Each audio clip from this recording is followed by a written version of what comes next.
A busy day at the ballpark. Chase Field buzzing as trade deadline day comes and goes, and the D-backs were busy here in the desert.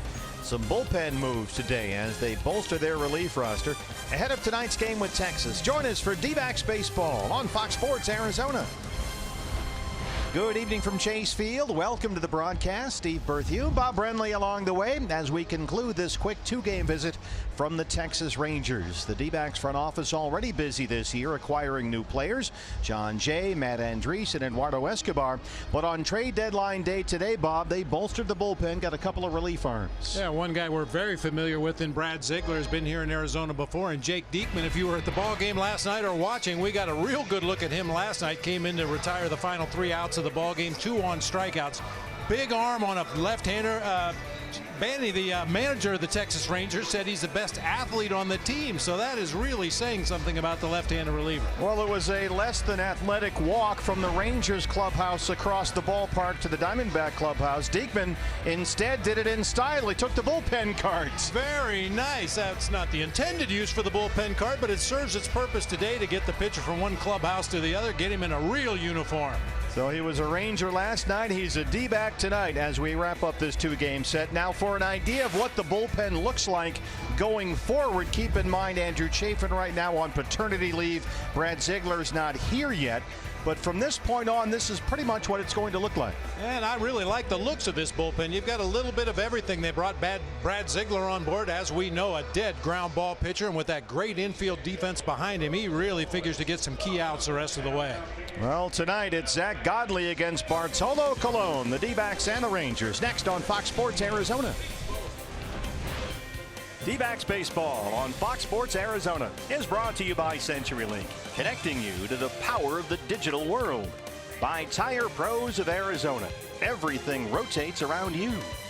And by your Valley Honda dealers, where you'll get more standard features for less money. Is brought to you by Jack in the Box. This season, D-backs home runs score free Jumbo Jacks only at Jack in the Box. By Chaz Roberts Air Conditioning and Plumbing. Choose Chaz. By One AZ Credit Union. Let's bank together. And by Gila River Hotels and Casinos. The card by Gila River Casinos earns you rewards 10 times faster than ever before. Sign up for the card today. Well, we think the lights should stay on for this one. D-backs and Zach Godley looking for a two-game split with Texas. And the first pitch is next on Fox Sports Arizona. Rangers, Steve Berthew, Bob Brenly, Kate Longworth with you. After the Rangers won last night's series opener 9-5, Texas last in the American League West. They're 21 games behind Houston for the division lead. But they're playing really well right now. They've won 4 in a row after sweeping the Astros over the weekend and getting the win last night. Here's the Texas lineup. It's presented by your Valley Chevy dealers. Right fielder Shin Soo Choo with 2 opposite field home runs in the ball game last night will lead it off. Rougned Odor playing second base. He also homered in the game last night. Elvis Andrus will be at shortstop. Adrian Beltre, the veteran, down at third base. Big power from Ronald Guzman at the first base position tonight. Robinson Chirinos once again doing the catching. Willie Calhoun getting the start in left field with Carlos Tocci playing center field and big Bartolo Colon on the mound. And for the Diamondbacks, your Ram Truck starting pitcher is the right-hander Zach Godley. 11 wins, a 4.73 ERA. Zach unbeaten in his last 5 starts. Last couple times out, it's been quite a slog for Zach Godley, throwing a lot of pitches, walking a few guys. 3 starts ago, he had perhaps his best outing of the year against the Atlanta Braves, a 6th-inning, 1-run, 5-hit performance. That was a D-backs 2-1 victory down in Atlanta. For a look around the diamond at the D-backs defense tonight, that's provided by E.D. Marshall Jewelers. A.J. Pollock patrolling center field tonight. John Jay in left. Steven Souza Jr. over in right field. It'll be Eduardo Escobar at third. Nick Ahmed at short. Daniel Descalso at second. Paul Goldschmidt over at first base. Alex Avila with really good career numbers against Bartolo Colon will do the catching tonight for right-hander Zach Godley. Our plate umpire tonight is Chris Siegel calling the balls and strikes. Tim Timmons at first base. Mike Malinsky at second. And there's the crew chief at third. That's Angel Hernandez. Bob, time for your Valley Honda dealers key to the game. Well, we knew this Texas Rangers ball club was capable of doing what they did last night. If they want to slug, we'll slug. That's what Gracie used to say every time the opposing team would score a run or two in the first inning. He'd come back to the dugout and say, if they want to slug, we'll slug. Well, let's slug with them tonight. Well, one of their big sluggers will lead it off from last night. Shin-Soo Choo, 280 and 20 home runs. He homered twice last night, knocked in 4 runs.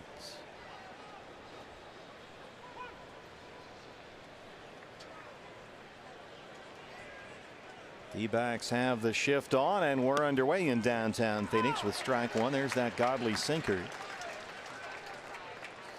StatCast AI powered by AWS. That's how they defend the Texas right fielder,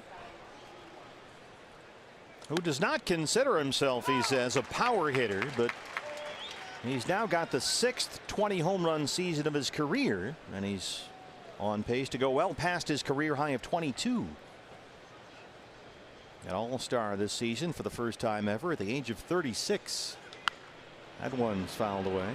I mentioned 2 home runs to the opposite field last night. One just snuck into the bleachers in left field. The other got way back into the bleachers. He really drove the ball the other way in the game last night.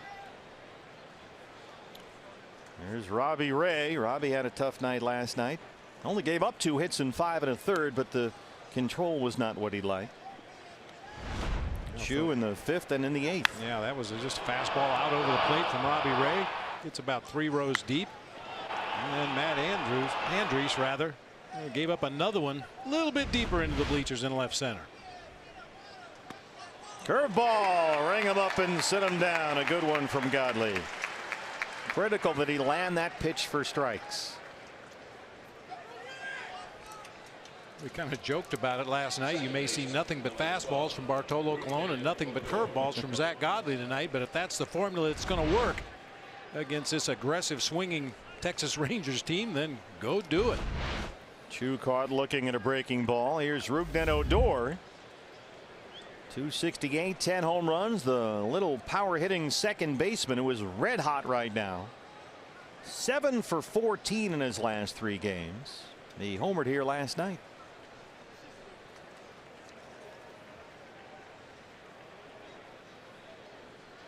He was the first batter that Matt Andrees faced and homered. Ahmed cleans that up with the shift on. 6 pitches, 2 outs for Godley, brings up Elvis Andrews. Shortstop, number 1, Elvis Andrews. Andrews, another slugger. He doubled and tripled in last night's game, so he's now hit safely in 11 straight. Texas last night, 9 runs on 12 hits. They were shut out for the first 4 innings by Robbie Ray, but then Jeff Bannister's crew got 3 in the 5th, 2 in the 6th and 7th, 1 in the 8th and 9th.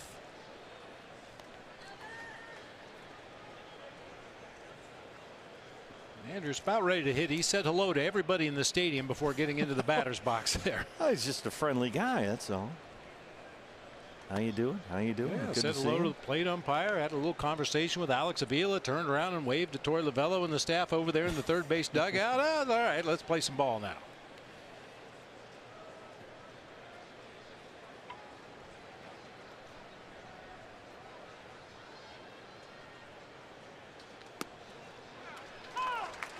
Godley throws that cutter in there. That's a pitch that has gotten Zach in trouble from time to time. He's not had consistent control with that cut fastball. Sometimes he'll yank it way down and away from right-hand batters. Able to land that one for a strike and then pull that one a bit. 2 balls and 1 strike on Elvis Andrews. That cutter at times can be a little bit like a straight changeup. You have to trust that the grip is going to make the ball do what you want it to do instead of trying to manipulate it. And that's what it looks like Zach tries to do from time to time. Really pull that cutter outside. Threw another one there, but it's lifted high in the air to center for AJ. Good start for the Bulls. Zach Godley, Diamondbacks coming up.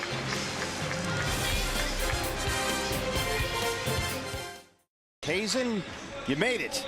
Trade deadline day is done. That is. How'd you do? We'll see. Right?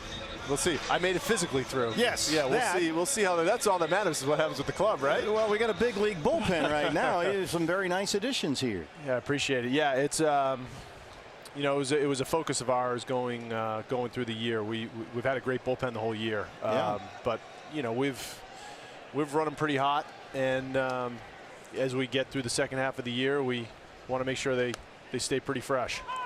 John Jay leads it off for the D-backs. Jay in left field. David Peralta is available to hit off the bench and should be back in the lineup on Thursday. We're talking with Mike Hazen after the additions of Brad Ziegler and Jake Diekman. As Bartolo Colon knocks that one down.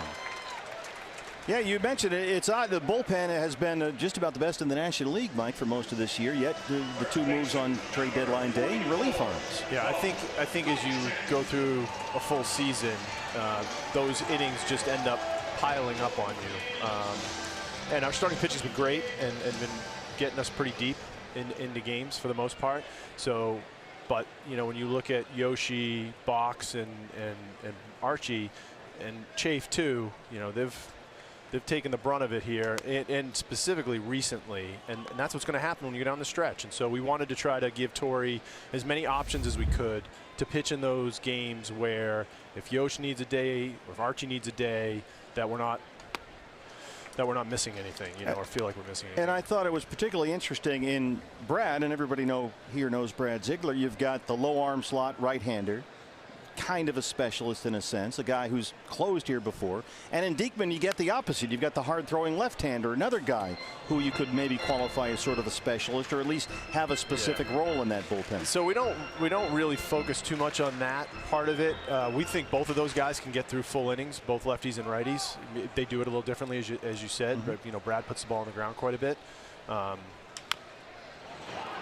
Goldie, tough play for Beltre. What a throw! 5 Gold Gloves and a place in Cooperstown. That's why. And with Jake, you know, from the left side, there's a little bit more of a power element, I think, to the bullpen that, you know, we have a diversity of looks, but not necessarily, you know, we wanted to add a little more power. So those are the two areas that we ended up being able to push deals across.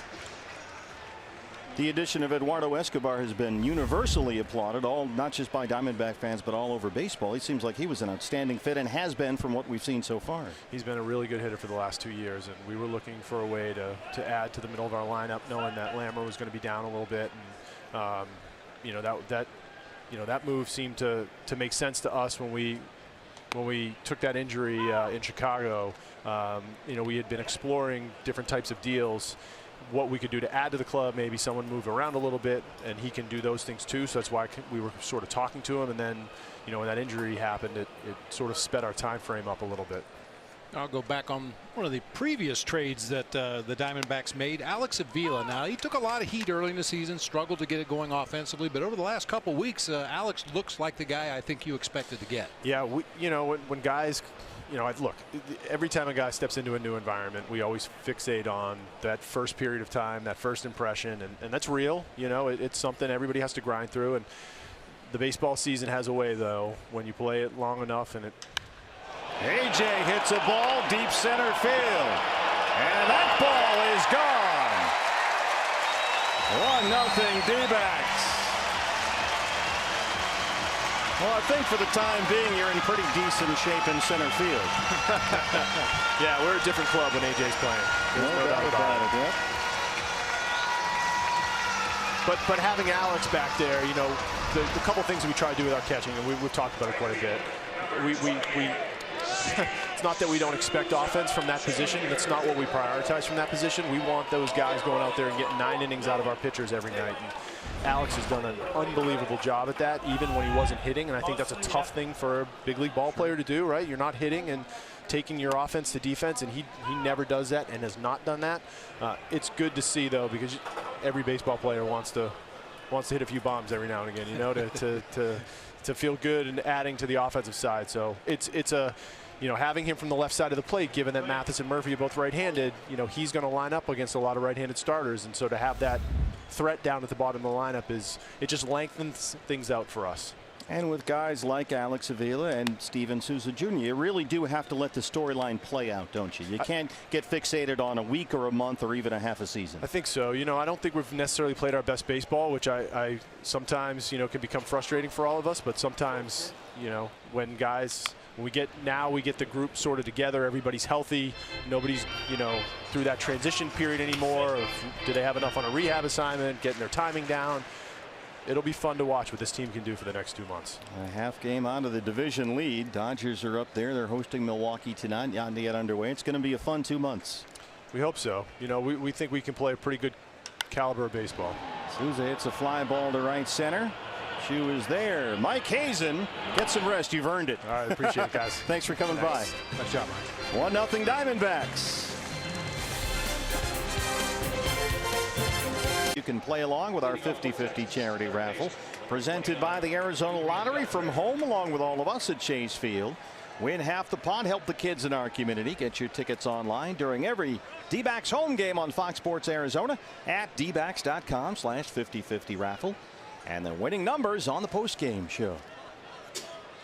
Jackpot's already over $3,700, and it's only the second inning. Here's Adrian Beltre to face Zach Godley, who worked a 1-2-3 first. Our thanks again to D-backs GM Mike Hazen, who we know is tired. His whole group, Jared Porter, Amiel Sade, those guys have been working nonstop over the last several weeks.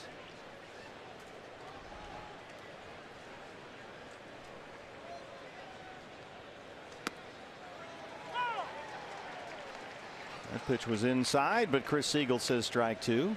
Yeah, while Mike Hazen was in the booth, you clearly saw A.J. Pollock going deep to straightaway center field. You had the feeling that was coming. A.J.'s hit a lot of very high fly balls lately, just a little bit underneath the pitch. Well, this is a good start for Zach Godley. 4 up, 4 down, 2 strikeouts as he gets Beltre with that cut fastball. Awkward looking swing from Beltre that time. Number 67. Not only late, but that pitch moving away from him just off that outside corner. Chases a bad pitch for strike 3. Boy, you're right, Bob. If he can just have that cutter a little closer to the corner, down and away from righties, that should make a world of difference for him. Now here's Ronald Guzman, and this guy is an interesting story. That one went right behind Godley on it. It's short, and he got him. Oh, it's one highlight reel play after another for Nick Ahmed. Positioned up the middle of the field. That ball's hit to the second base side of the bag. Nick's there with the dive to throw Guzman out at first base. I mean, obviously a gifted athlete. Very quick first step. Very strong throwing arm. Great hand-eye coordination. But also is positioned right where he needs to be almost every pitch. 2 outs on 4 pitches in the second. Here's Chirinos, the catcher, who was on base all night last night.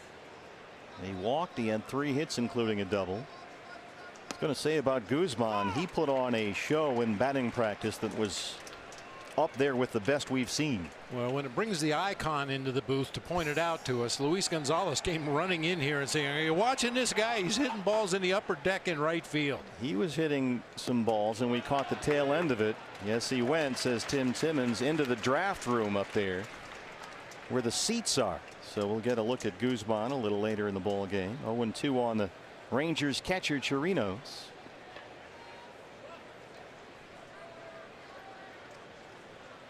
Boy, Godley throwing strikes. 16 pitches, only 3 balls, 5 up, 5 down. 0-2 on Chirinos. Bounced a curveball up there.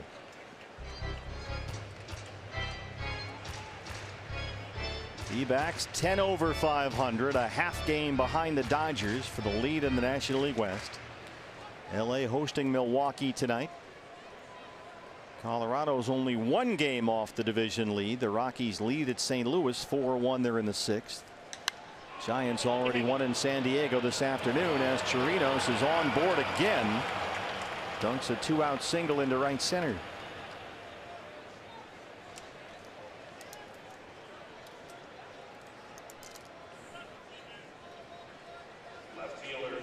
Left fielder tonight is Willie Calhoun. Had an RBI single as a pinch hitter in last night's ball game. 235 and a homer. You mentioned Chirinos on base again. He had 3 base hits in the game last night. He also walked, scored twice, drove in a run. But with all the slugging home run hitters in this lineup, if you hit lousy singles, it's going to get lost in the box score. Yeah, he did it all. Scored twice, had an RBI, stole a base. A little bit of everything. It rolls away from Avila, and now Chirinos is at second. That's that spiked fastball, sinker at 91 miles an hour. And that is way out there in front of home plate, off the heel of the glove, off the shoulder, and over into the on deck circle to allow Chirinos to move into scoring position with 2 outs. Calhoun, the hitter, just called up from the minors about 10 days ago. He's only played in 11 games with Texas all year. D-backs have 3 infielders on the first base side. He fouls that one off behind first base coach Steve Buechele.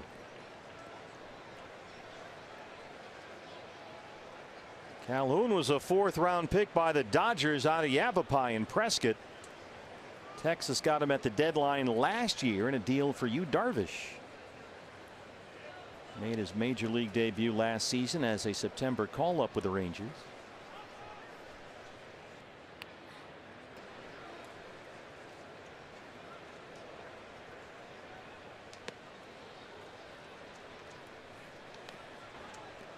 He's only 23, Willie Calhoun, and the body does not scream outstanding defensive outfielder. It just doesn't quite fit. They're sort of looking for a place to put the bat.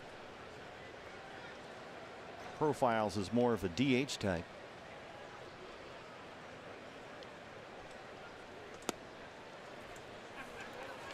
Cutter misses in, and now he's behind on Calhoun, 3-1, with Tochi, the center fielder, on deck.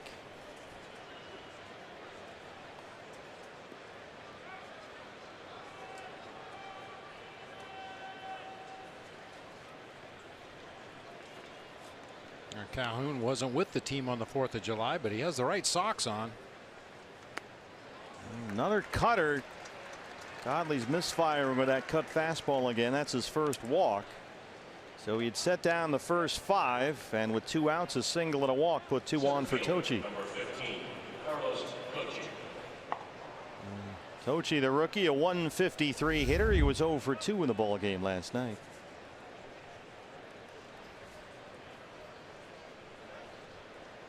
And one of the highlights of this game, as you look at Chirinos at second and Calhoun at first, will be watching Bartolo Colon hit.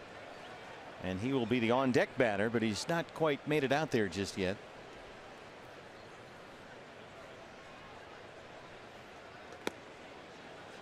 Curveball just missed the corner. 1-0. There's Big Bart.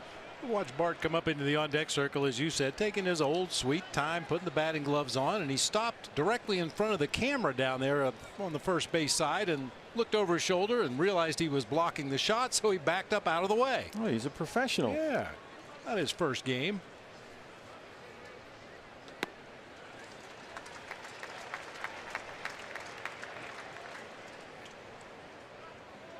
Looks like Bart wants to stay as far away from home plate as possible in that on deck circle. Don't make me go up there. Well, he did hit a home run a couple of years ago with the Mets. I believe it was in San Diego. Yeah, you're right. And that created a round of applause all over the major leagues. He's not a natural hitter.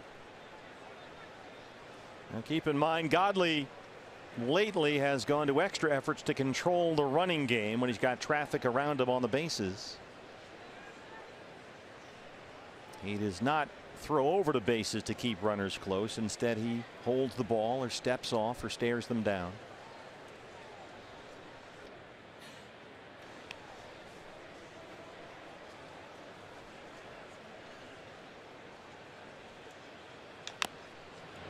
That's foul behind Tony Beasley at third, and it's 1-2 on Carlos Tochi.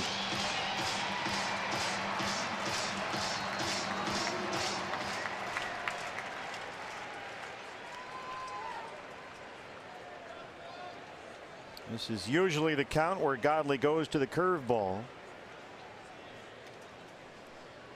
He calls it a spiked curve. He does not like the term knuckle curve.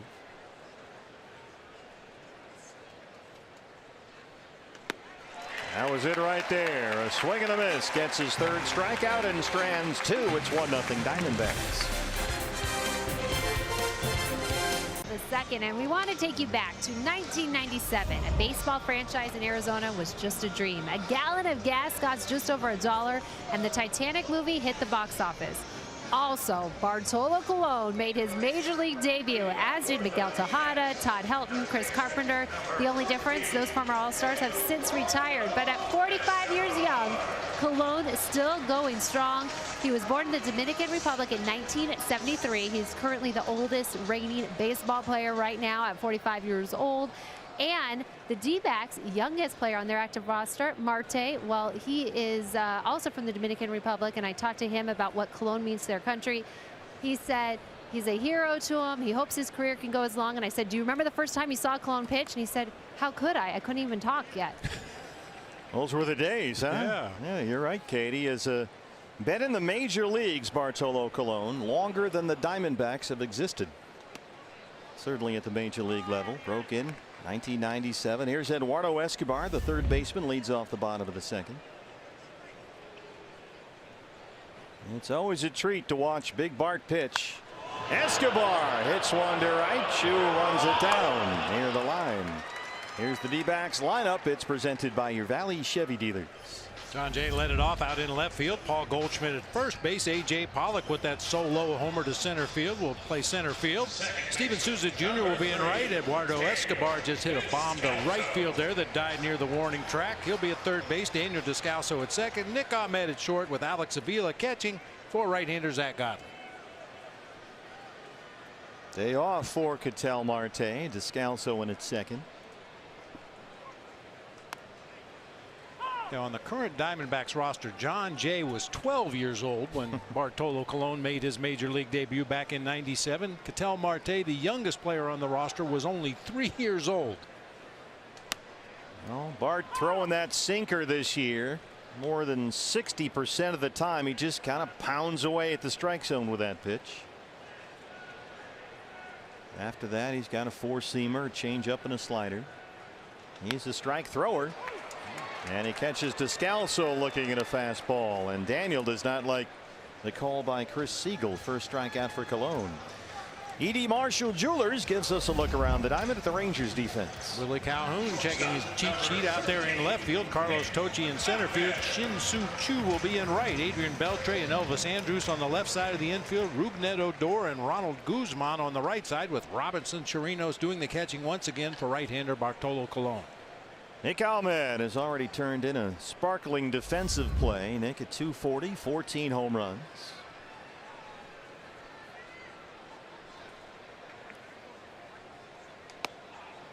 Oh boy, if Bart gets that call all day, he's going to have a good night. Another Diamondback hitter with a word or two for Chris Siegel back there.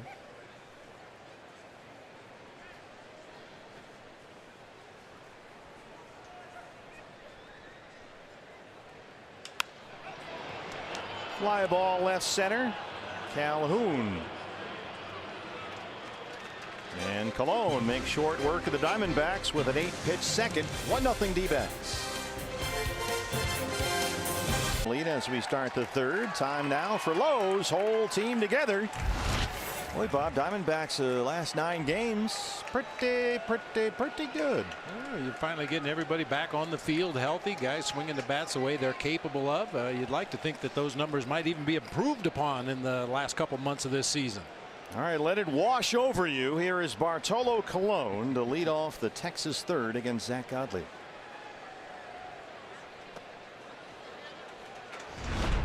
We flash back. This was it. 2016 in May, the Mets in San Diego, and Bartolo Colon hits it just shy of the Western Metal Supply Company building. Big game James Shields.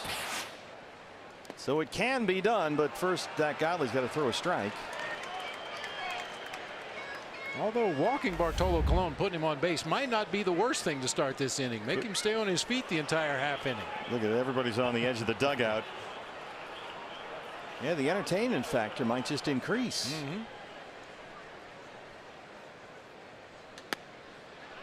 Although I know you were down there talking with Jeff Bannister today about what's it like to have Bartolo Colon on your staff. Oh, he had some amazing things to say about Big Bart. First of all, he said when I go to the mound to take him out of a ball game, he always thanks me. Thank you for the opportunity to pitch. How about that, huh? I said even some of those games where maybe he didn't think he should have come out of the ball game, he says, well, then he'll go to the dugout and wait for me to come back from the mound and thank me then. Well, took a home run swing that time, and it's 2-2.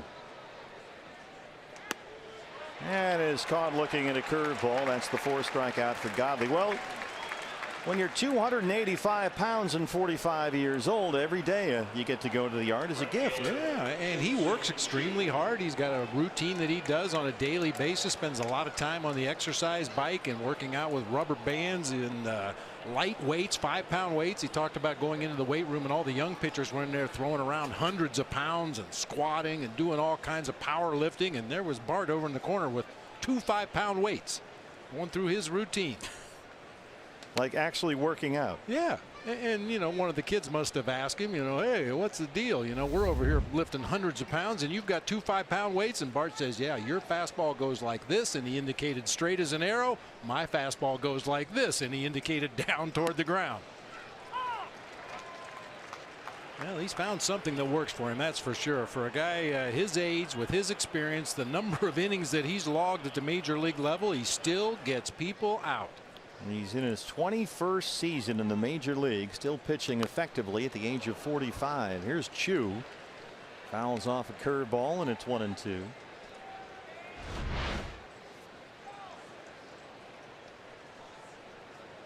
Right off the inside of that right foot. And if you've noticed Chu in this short 2-game series, he's up on his toe as he's waiting for the pitch, and then he does another toe tap as the pitch is on the way. That right foot's very important to his swing.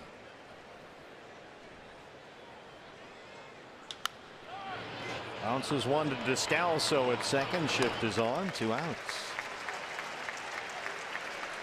That's something we kind of overlook over the course of a long season. We see guys foul a ball off their foot every night. Somebody fouls one off their foot. But when you think about the batting stance and shifting your weight from the back foot to the front foot, well, if you've got a big old bruise on the inside of the ball of your foot or the arch of your foot or your big toe, that hurts when you come down on that front foot. And sometimes it will change a guy's swing, occasionally for the better.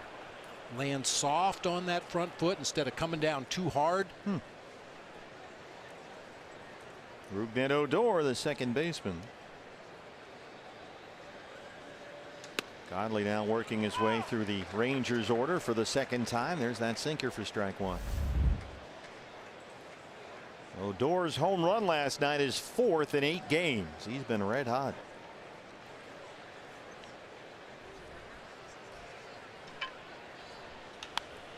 It's a high fly ball toward the right field corner, slicing out of play.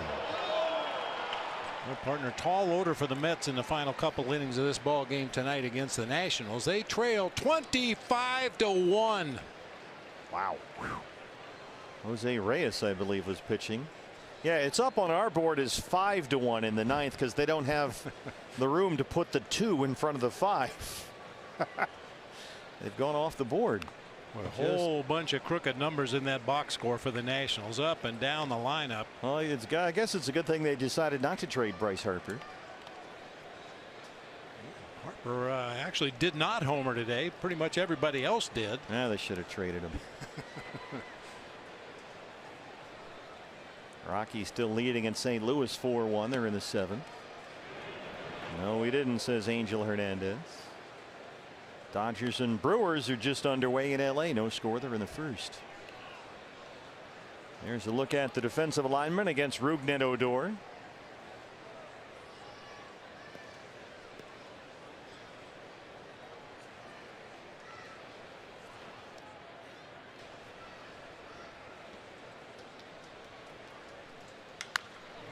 Another ground ball. Goldie calls off Godley. 1-0 Diamondbacks at Chase Field. In St. Louis, and there goes Charlie Blackmon again. Colorado right now leads 4-1. They're in the 7th inning at Busch Stadium. Rockies in 3rd in the NL West, but only 1 game behind the division leading Dodgers. D-backs in 2nd, a half game back of LA. Alex Avila leads off the 3rd against Bartolo Colon. Avila 159 and 5 homers. He had an RBI double as a pinch hitter Saturday in San Diego. Homered last Thursday against the Cubs. He's been a very effective bat lately. In fact, Alex Avila last 10 games hitting .360 with 3 doubles, 3 homers, and 10 runs batted in. And he's also drawn 7 walks over those 10 ball games, and contact has been crisp. And everybody that wanted Alex Avila benched or off the team earlier this year, they were told, look, you got to be patient. He's got a great track record. And eventually he will come around, and we've certainly seen that over the last month. And he had to be in the lineup tonight against Big Bart. 6 for 11 lifetime with a couple of home runs.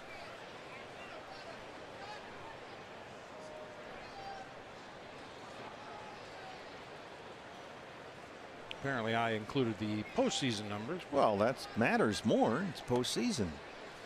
This is the way the 3-man catching rotation is going. You've got Mathis matched up with Greinke and Corbin. And then John Ryan Murphy starts behind the plate against the lefties, and Avila against the right-hand pitchers like tonight.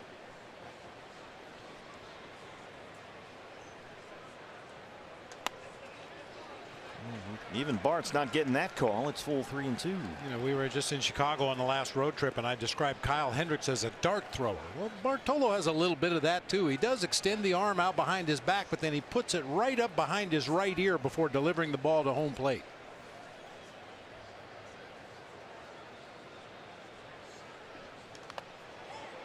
Well, Bartolo Colon 245 career wins. And he begins tonight tied with El Presidente, Dennis Martinez, for the most wins in Major League history by a native of Latin America. And that's a record that means a great deal to Bartolo Colon. He's from the Dominican Republic. Denny Martinez from Nicaragua. Now, Jeff Bannister was talking about that before the ball game too. He really extended Bartolo last time out against the Oakland Athletics. 7 innings through 106 pitches, a high for the season, because he was trying to get him that one more win. Avila hits it hard, but Odor is well back on the outfield grass at second. Yeah, Colon in chasing the record has gone 0-4 in 4 attempts now, so it's kind of become a thing. He's already the all-time leader in wins by a Dominican pitcher ahead of Juan Marichal. Here's the pitcher, Zach Godley. Yeah, so they'd really like to see him get that record just to get it on the books and move on. But it certainly is an enormous accomplishment for Bartolo Colon. Means a great deal. It's one of those things that happens sometimes, especially with veteran guys, and they're chasing a particular mark or a number, and it just kind of lingers for a while. 0-4 in 4 starts since he tied Denny Martinez. And that pitcher that gets to 19 wins but just can't seem to get that 20th, or a hitter that's stuck on 19 homers or 29 homers, just looking for that one more to push him up to the next level. Swing and a miss. Anytime the D-backs score 5 runs or more, Taco Bell is giving away 3 free crunchy beef tacos with the purchase of a large drink between 4 and 6 the following day at participating locations. When I was a kid growing up in Boston, Yaz was going for 400 homers, and it took like a month and a half. And they would cut in every time he got up to bat. And they, one day against Oakland, finally, they brought in a kid pitcher, Mike Morgan. The Mo Man was just a baby. Yeah. And he served up Yaz's 400th, and they were able to finally check that box. Here's John Jay, the leadoff man.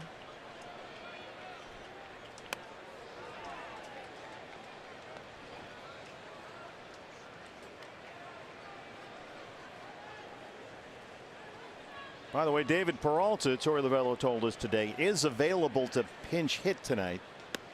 Still got a little nagging stiffness, soreness in the back of his right shoulder, but they think he'll be fine. They probably like to stay away from him if they could, but he can bat if they need the bat. And you've got the off day tomorrow, so they expect David will be back in there Thursday against the Giants. So that's good news.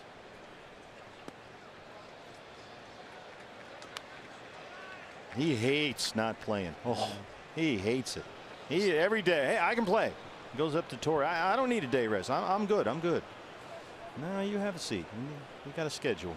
Well, and it's especially effective with the off day tomorrow. As you said, you can really parlay it into quite a bit of a break to rest that shoulder, get the treatments that he needs, and hopefully come back at full strength on Thursday. Yeah, we open up a 4-game set against the Giants here Thursday. And how about this pitching matchup? Thursday here at Chase Field, Zach Greinke and Madison Bumgarner. That'll be a lot of fun. After that, it's Corbin Buchholz and Robbie Ray for the D-backs against San Francisco. Giants have already won today. They played this afternoon at San Diego, beat the Padres 3-2. So the Giants still in the discussion. They are 5 games off the lead in the NL West. Greinke gets the ball here Thursday, and he has been, Bob, as good in his last 8-9 starts as he's been as a Diamondback. Maybe as good as anybody in the game over that stretch. I mean, he just doesn't give up any loud contact. Never walks anybody. It's been a lot of fun to watch him work. 2-2 on John Jay. Slices one just over the head of Beltre at third. Well, John Jay has turned that into an art form, just kind of inside outing something down the left field line for bloops or line drives. The ball is down on the inner third of the plate. Slicing swing that time produces that line drive into left field. 2-out knock, extends the inning here, forces Colon to throw some more pitches. And now he's got to throw some more pitches to Goldie. Jay at first with the second D-back hit. 2 outs. Goldie grounded out his first time up.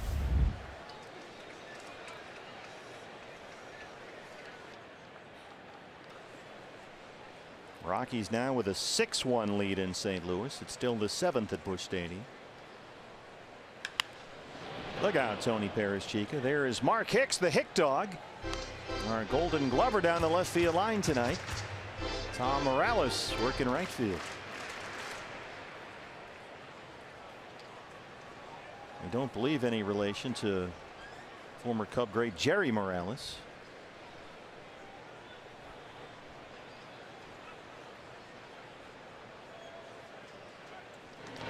Bartolo really mixing it up in this inning. He threw his first non-fastball to John Jay, threw him a changeup on pitch number 2 of that at bat, and also threw a changeup to Goldie in this at bat. So really mixing it up.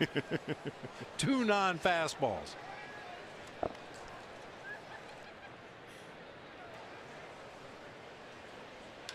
Goldie, fly ball, left center, way back, and it's off the base of the wall. Here comes John Jay. The relay is bobbled, and it's 2-0 D-backs.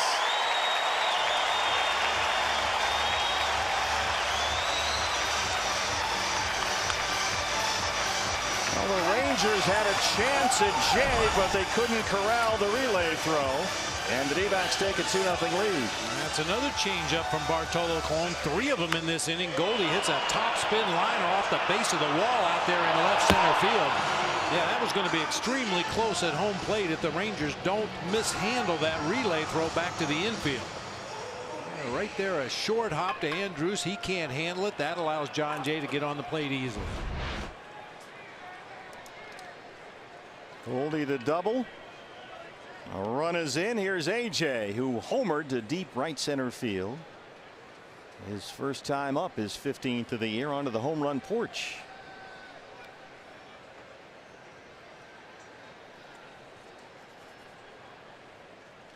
Nice job by a D-backs fan out there in left field. Looked like he had thoughts about reaching over and trying to make a play and said, wait a minute, that's Goldie. Oh, it's a Rangers fan. Oh, Nicely my. done. I thought it was a D-backs fan. That's a smart fan either way. You're here to watch the game, not participate, but nicely done. 0-1 on AJ.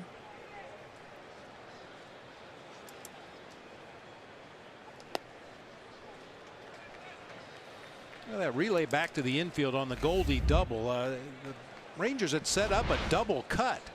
Elvis Andrus, the first man out into the outfield, followed by the second baseman Rougned Odor. That might have been an easier play for Andrus to let that one go. A bigger, higher hop to Odor. Now, why set up a double cut? What advantage does that provide? Well, on a play just like that, if it's going to be a tough play to reach down and short hop a throw from the outfielder and then turn and try to make an accurate throw to home plate, just let it go through, and the second cutoff man will get a better hop because ideally he's positioned 15 or 20 feet behind the first cut man. 1-1 is lifted in the air to center field for Tochi. Well, AJ is solo homer in the first, and here's Goldie. A 2-out double in the third. We head to the fourth. It's 2-0 D-backs. Presented by Geico as we celebrate the D-backs 20th anniversary team. Brad Ziegler is on that team. And he's on this team now as well, acquired from Miami today. I love it when a plan comes together, celebrating the 20th anniversary team this weekend. So Brad Ziegler back in the fold once again. We all know about Brad Ziegler and that sinking submarine fastball, ground ball after ground ball. He is on his way. He's not here tonight, Brad Ziegler, but should be here Thursday. D-backs also without Andrew Chafin, who's on paternity leave. So Silvino Braccio is here. Elvis Andrus leads off the fourth. He's got the only fly ball out against Zach Godley so far. Everything else for Zach has been either a strikeout or a ground ball.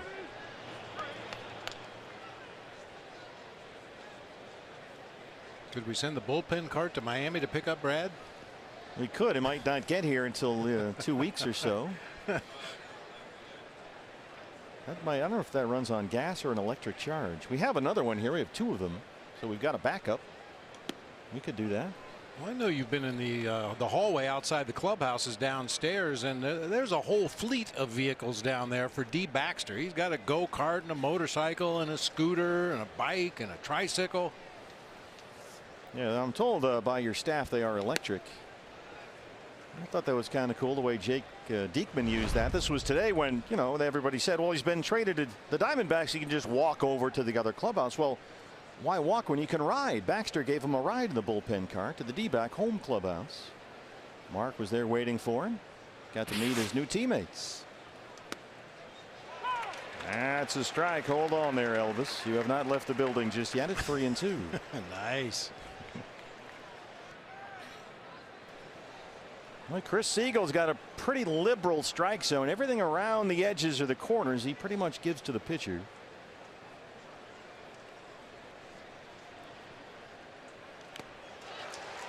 Ouch.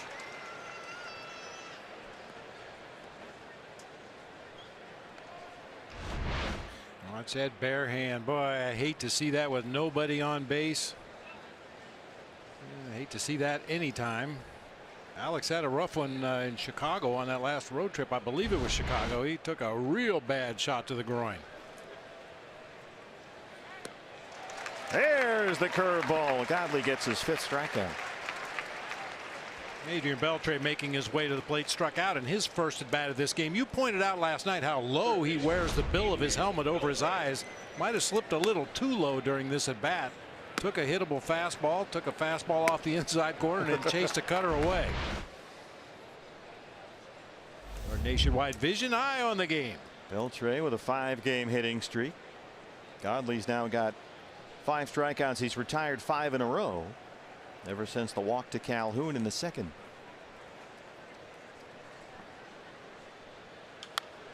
Speaking of trades and trade deadlines, Beltre today was very happy to tell the Ranger beat writers he was relieved to know he's not going to be out of Texas and that he will be there for, well, who knows how long. He was not traded today. There had been a lot of reports that maybe he was on his way to Atlanta or Boston or a few other places. That's a foul ball. But Beltre said it never got close to where he had to make a decision whether to waive that no trade clause he's got in his contract. He's a 10-5 guy. But he loves it in Texas. He does not want to leave.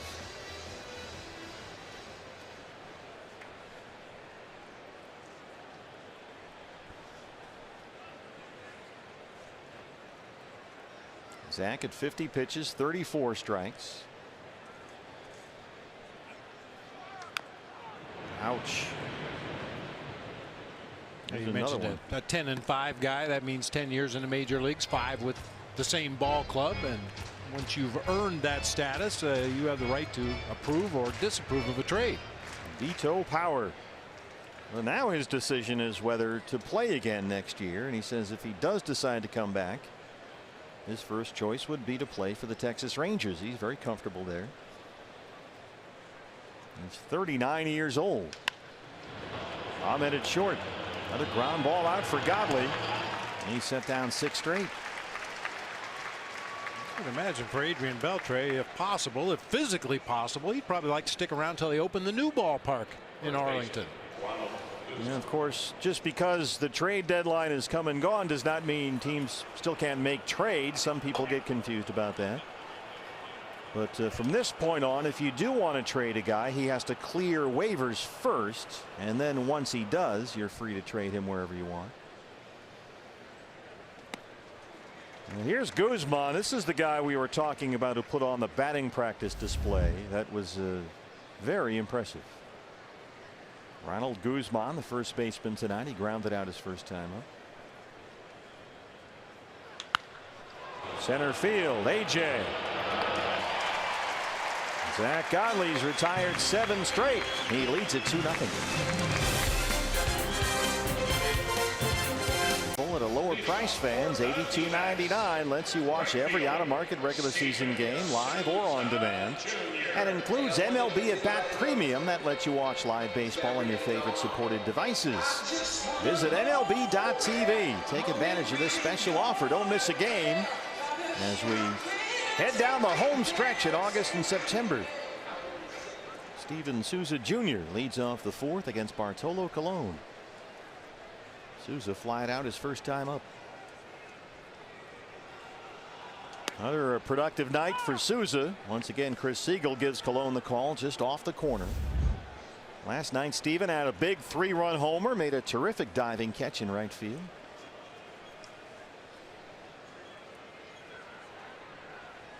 By the way, still unofficial, but we're close. We're getting closer. It looks like a Steven Souza Jr. cup of coffee's in the works. Oh my! Yeah, I don't want to. Don't get all crazy on me now, but we're looking pretty good. Should we line up somewhere? Camp outside? At an undisclosed location. Oh. We've got Josh Kellman has worked his way through the bureaucratic maze to get this done, and I think we're going to have a couple of cup of coffee shows before the year's out. And we hope to sit down with Steven and another D-back player sometime in the next week or so. But still highly unofficial. I probably shouldn't even said anything. We'll be standing by. Please keep us informed. Eduardo Escobar will be the next hitter. 2-2 on Souza.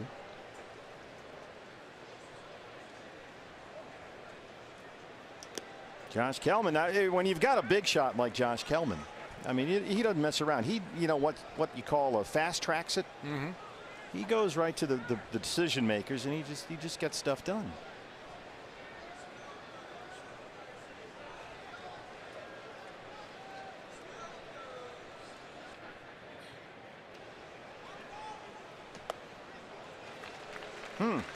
Now that was in the strike zone, but up and in for ball 4, and the first walk issued by Colon.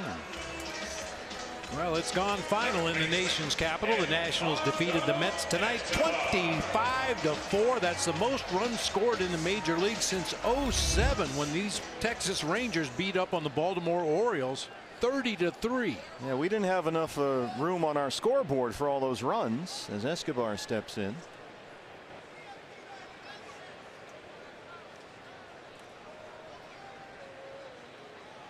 According to our board, that was a nail biter.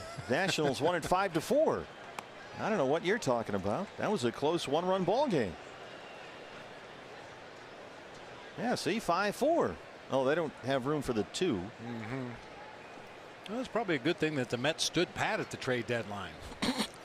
Well, if it ain't broke. I got news for you. It's broke. Yeah, the Mets are becoming like the Knicks of New York. Wait, what?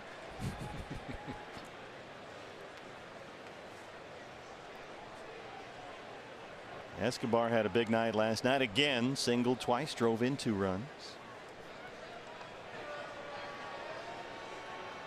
I know Steven Souza's a big guy, but he's a base runner and a base stealer. He stole 16 bases with Tampa Bay last year, so he'll take off on you.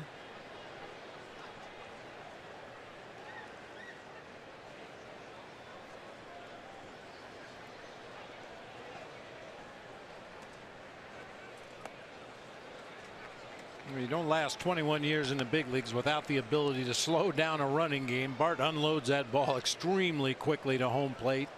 That's a pretty good move to first base for a big man. He's got quick feet out there on the mound, but the real key is getting that ball to his catcher as quickly as possible. And we mentioned Chirinos last night. He's only thrown out 3 of 34 attempted base stealers this year. Guzman holding Souza on the bag. That fastball's in there at 86. D-backs saw Bartolo Colon last year in Minnesota after he was picked up by the Twins following his release from the Atlanta Braves, and Colon beat the Diamondbacks at Target Field. That was a rough weekend. Remember that one? Ooh. But he was not exactly sharp in that game. Gave up 3 home runs in 6 innings, but still got the win. Chirinos throws down there. Souza's back in time. Minnesota won that game 12-5. You might recall it was started by TJ McFarland, and TJ did not survive the first inning in a spot start. So Bartolo not completely unfamiliar to some of these D-backs hitters. Yeah, that series in Minnesota last year, I refer to that as the Byron Buxton show. Boy, did he do everything you needed to do on a baseball field to help your team win. Guy to short center. Here comes Tochi. I think he had a couple of triples in that series. Byron Buxton, an inside the park home run, made about 5 diving catches in the outfield. He looked like Willie Mays in 3 games. Here's Descalso, struck out looking his first time. Yeah, so Bart last year was with Atlanta. They let him go. Minnesota picked him up. And then this February he signed with Texas. And you're thinking, okay, he's obviously near the end. He's just kind of a scrap heap guy. He's only 2 years removed from an all-star season with the Mets. That was 2016. He won 15 games in New York just 2 years ago. Worked almost 200 innings for the Mets. So he has been in order now. Indians, Expos, White Sox, Angels, Red Sox, White Sox again, Yankees, A's, Mets, Braves, Twins, and now the Rangers. He knows his way around a big league ballpark. That's another Chris Siegel, strike 1. Whew. Yeah. Every night.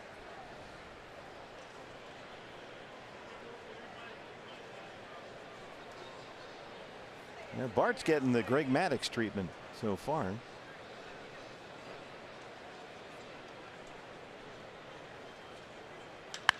That's into center and down for a base hit. Souza stops at second. And a walk and a single. 2 on, 1 out for Nick Ahmed.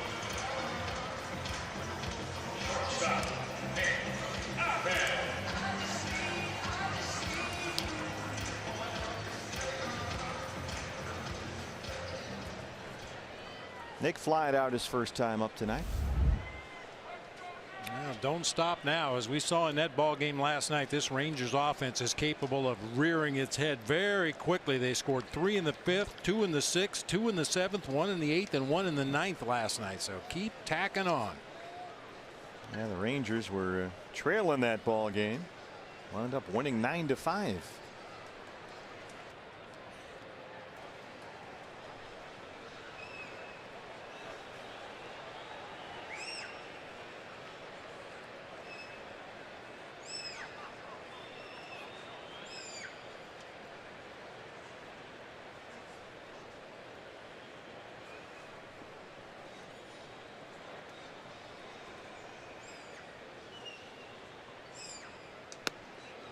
Boy, just keeps dotting that fastball.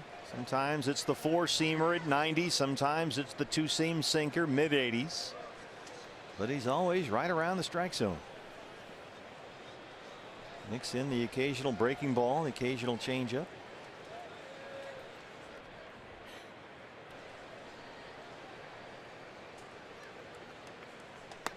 Floats that up there for another strike, and you look up and you're down 0-2. Jeff Bannister told us before the ball game, if his velocity is 88, 89, he'll be okay with some movement, as we've seen in the ball game tonight. But if that velocity starts to creep down 84, 85, that's when Bartolo can run into some problems out there. Well, as we've mentioned, it's not gone all that well for Cologne lately. He's lost 4 straight starts in 5 of his last 6. Now, some of that has been poor run support. Texas has scored a total of just 12 runs in his last 5 losses. So he's had those games where they only score 1 or 2 for him. But he has been hit pretty hard his last 2 starts. That's just off the plate. 5 runs in less than 5 innings against Cleveland. Then last Thursday against Oakland, the A's got him 6 runs on 9 hits in 7.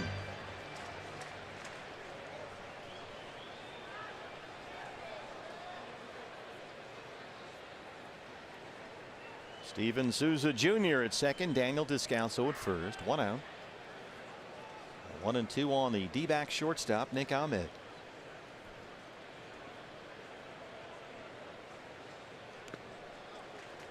Tried to go to the slider. 2-2.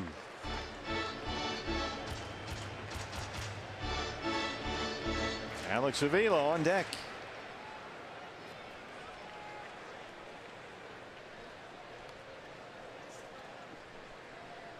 Boy, Nick, since June 28th with runners in scoring position, is hitting almost 370. 7 for 19 with 15 runs batted in.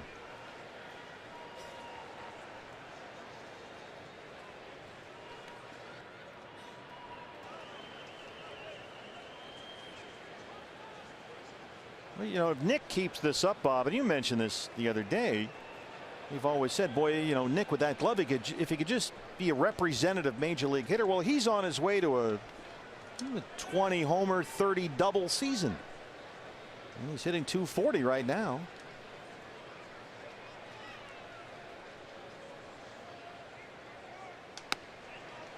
He keeps nibbling out there, and Chris Siegel's not going to give him that one, and now it's full 3-2. Well, given his preference, Nick would like to pull the ball. That's when he's really hit it with authority this year, when he's gotten that bat head out front and pulled the ball to left field. But we saw him at Wrigley. Fastballs up and out over the plate, driving him to the gap in right center field. He's just hitting the ball harder on the barrel, making some things happen offensively this year. Well, he's pulled a Goldie. He's gone from 0-2 in the count to 3 balls and 2 strikes.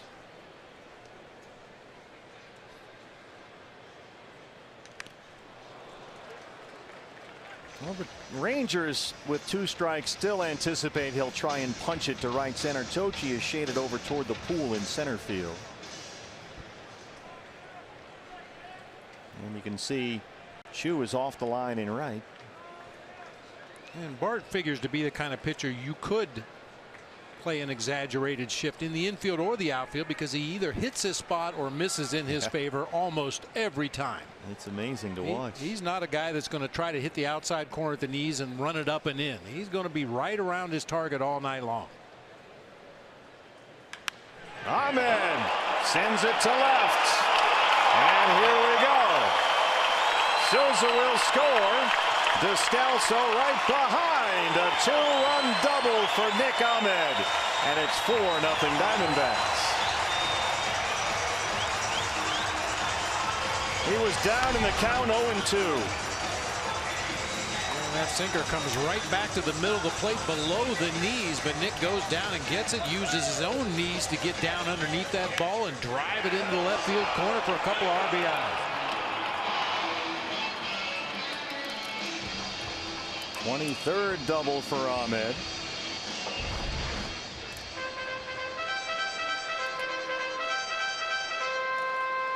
Four runs on 5 hits, and here comes the hot hitting Alex Avila. Still just 1 out. Avila grounded out on a 3-2 pitch his first time up tonight against Bartolo Colon.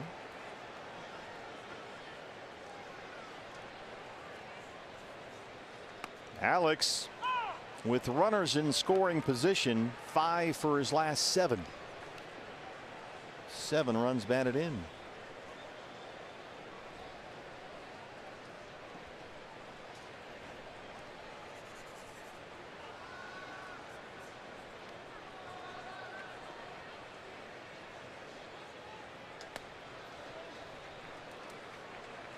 Brewers have taken a 1-0 lead in Los Angeles. They're in the 3rd at Dodger Stadium.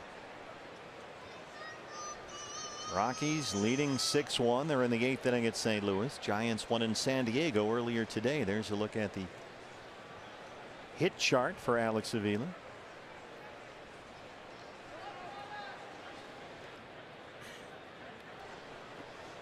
It's interesting. You see that 2%, 3%. If I recall, his home run at Wrigley Field was out to left center field, wasn't it? Yes, it was. Yeah. That was Thursday against the Cubs. Yes, he went, says Angel Hernandez. 1-2.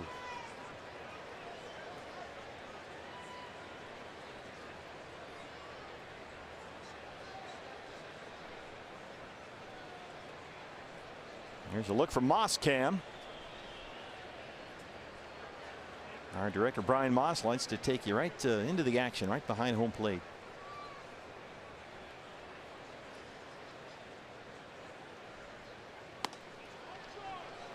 Missed with a cut fastball. When do you go from control artist, dart thrower to nibbler? Because it seems like he's sort of gone to nibbler the last inning or so. I think it depends on the quality of at bats by the opposing hitters. If they start to whack the ball, then you become a little bit more of a nibbler. You try to scoot it out there just a little bit farther. Seems like that's where he's gone in the 3rd and 4th.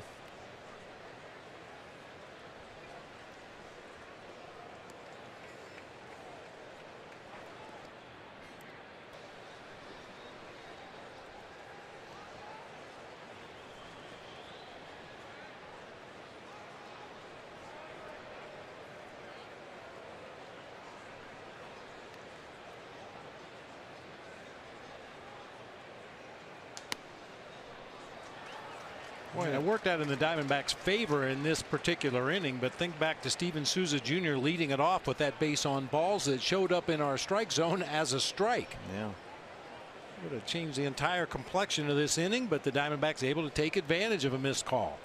Well, Cologne has now gone 3-2 3 times in this inning.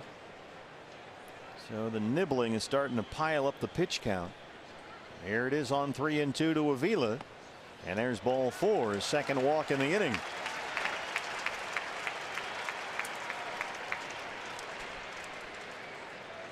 Now it's mound conference time. Zach Godley, the pitcher, comes up. 2 on, 1 out, 2 runs in.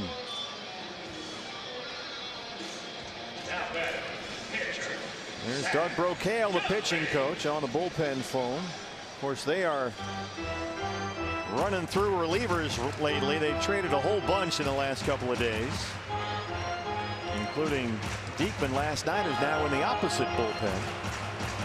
And things will start to get busy down there. Jeffrey Springs, the left-hander. There's Eddie Butler, the former Cub. We saw him in Wrigley Field last week. He was the winning pitcher in last night's ball game, even though he only threw 1 pitch all night. How about that?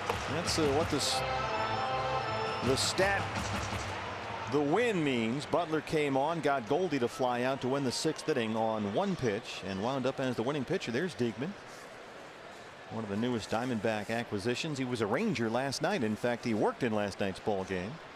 Came on in the 9th inning. He struck out Escobar and Goldie. Throwing 96, 97 from the left side. Godley punches it to 3rd. Andrews, yes, he did get a foot down. But he's not able to turn to. That was a tailor-made double play ball. Beltre looking at him like, oh man, that was easy. Yeah, that's one of those goofy plays you'd get with the shift. You could see Andrews was running back and forth. Some confusion there. Odor went to cover the bag as well. He just couldn't find the bag coming from that angle, Elvis Andrews. And now Beltre is giving him a hard time as John Jay steps up. That should have ended the inning.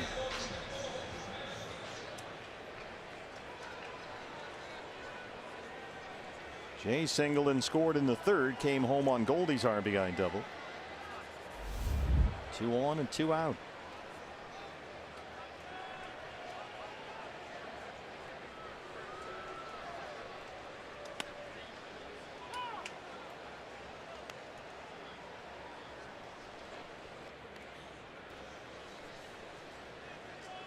After the first pitch to John Jay, now Guzman down there at first base will slide around behind Zach Godley. He was holding him on the bag on that first pitch. Those are the kind of things that kind of get under my skin a little bit.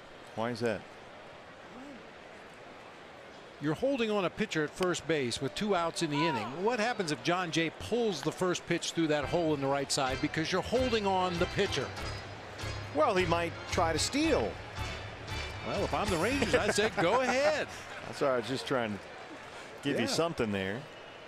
And, you know, they realized it after the first pitch. Hey, wait a minute. We don't need to hold him on. Play behind him. But could have been 1 pitch too late. Fastball misses in. Chirinos looked like he wanted that one. It's 1-2.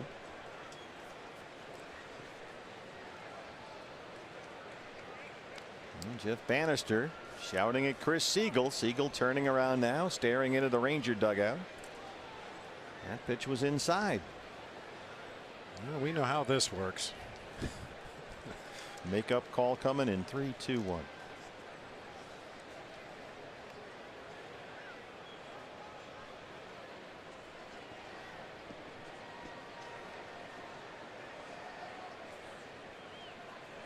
He shook off to get to the changeup that time. Jay out in front.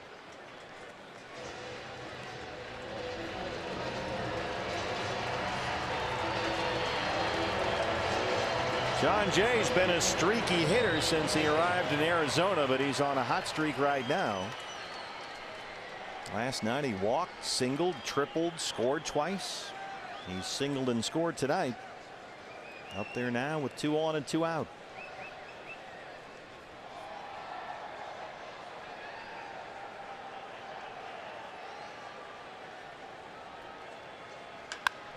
There it is, and it gets by Odor. Ahmed is home. Godley chugging for third. Well, he hit it to the exact spot to which you were referring a moment ago. Guzman was not holding on the runner that time. John Jay just hit it hard enough to sneak it through that right side. Oh, and you know what that means? I believe that means tacos. Oh, yes, it does. Got my ASU D-back cap here.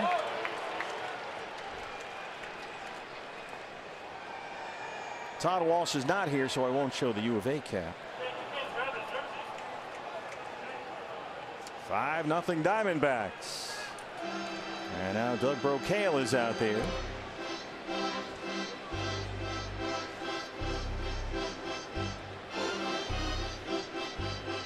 Take a look at Paul Goldschmidt's last at bat in this ball game back in that third inning. An RBI double. 1 to measure, 81 miles an hour down and in. 1 to rake, another one 81 farther off the plate inside. Our nationwide vision eye on the game. A top spin blast off the base of the wall out there in left field to drive home John Jay in the third.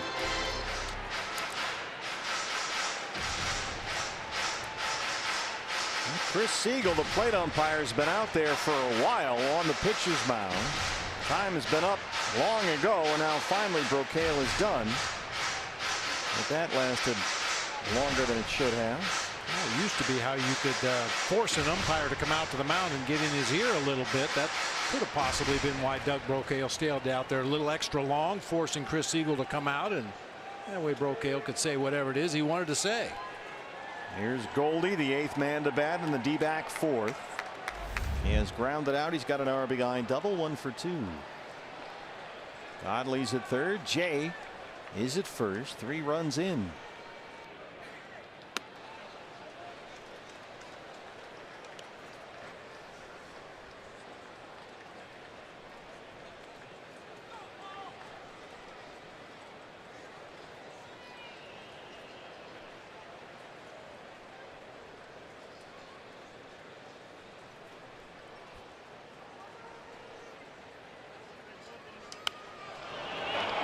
Short center, Tochi coming in, and he runs it down. Nick Ahmed, a big hit and a 3-run fourth. A 3-2 pitch into left for a 2-run double.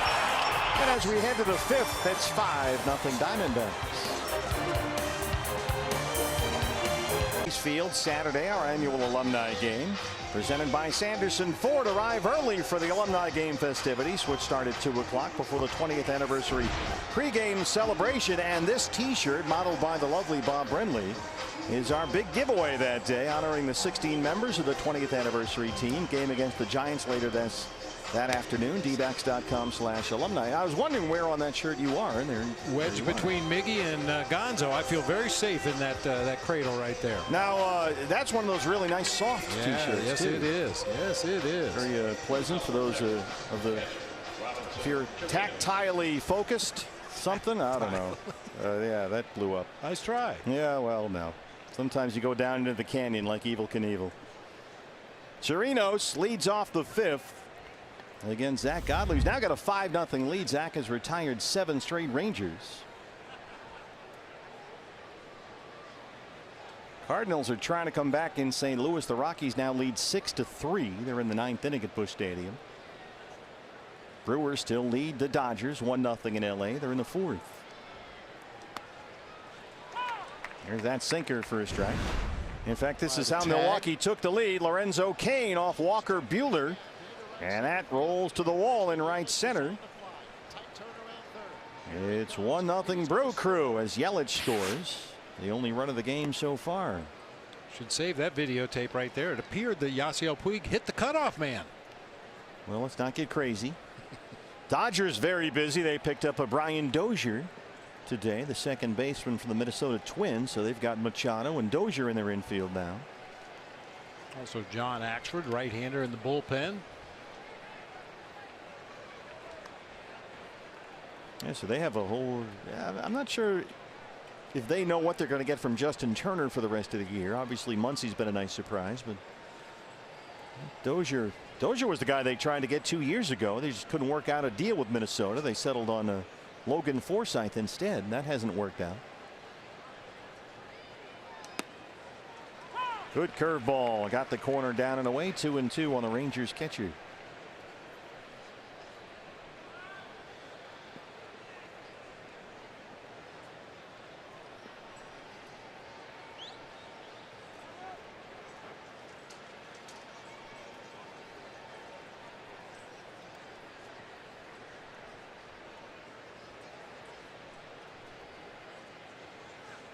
Swing and a miss at the curveball, and that's 6 strikeouts for Godley.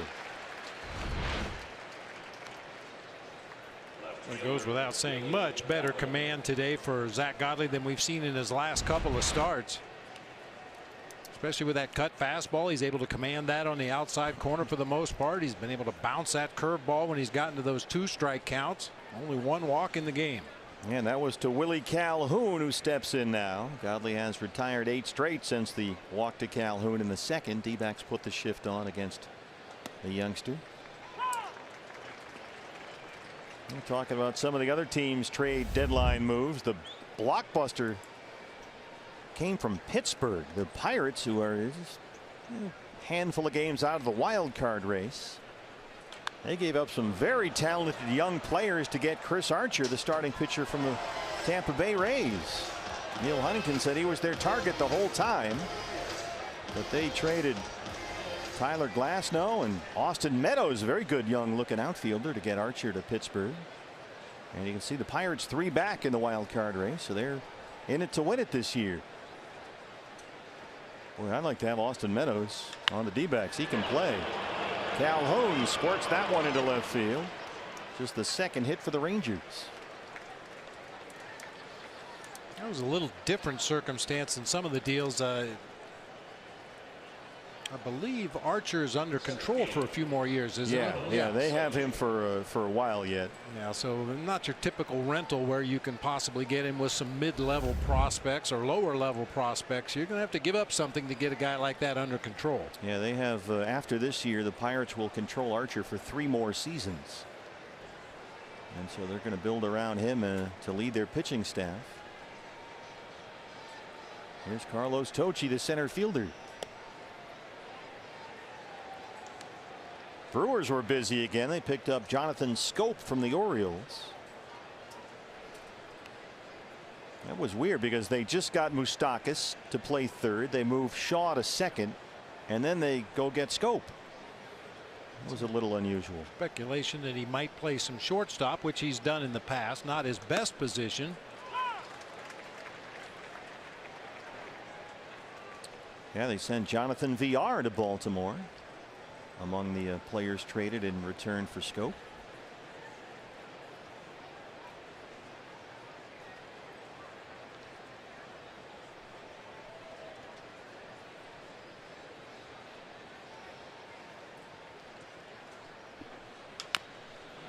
A little tapper to third. Escobar's on it. Well, he just makes it look so easy down there. A very smooth defender at third. Calhoun into second, 2 outs.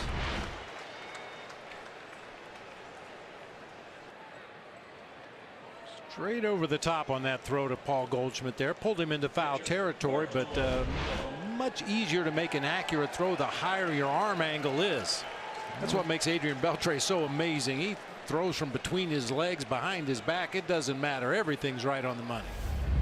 Well, Jeff Bannister going to keep going with Bartolo here. Colon will hit with 2 outs in the 5th. After giving up 3 runs in the bottom of the 4th. There's Dave McKay positioning his outfielders. I'll say this for Chris Siegel. He's given both pitchers that corner down and away to right-hand batters. He's been very consistent there, even if it's just off the plate. And now he's heard enough from the Ranger dugout. No more. Well, Jeff Bannister and Siegel are right on the edge. I can't even look.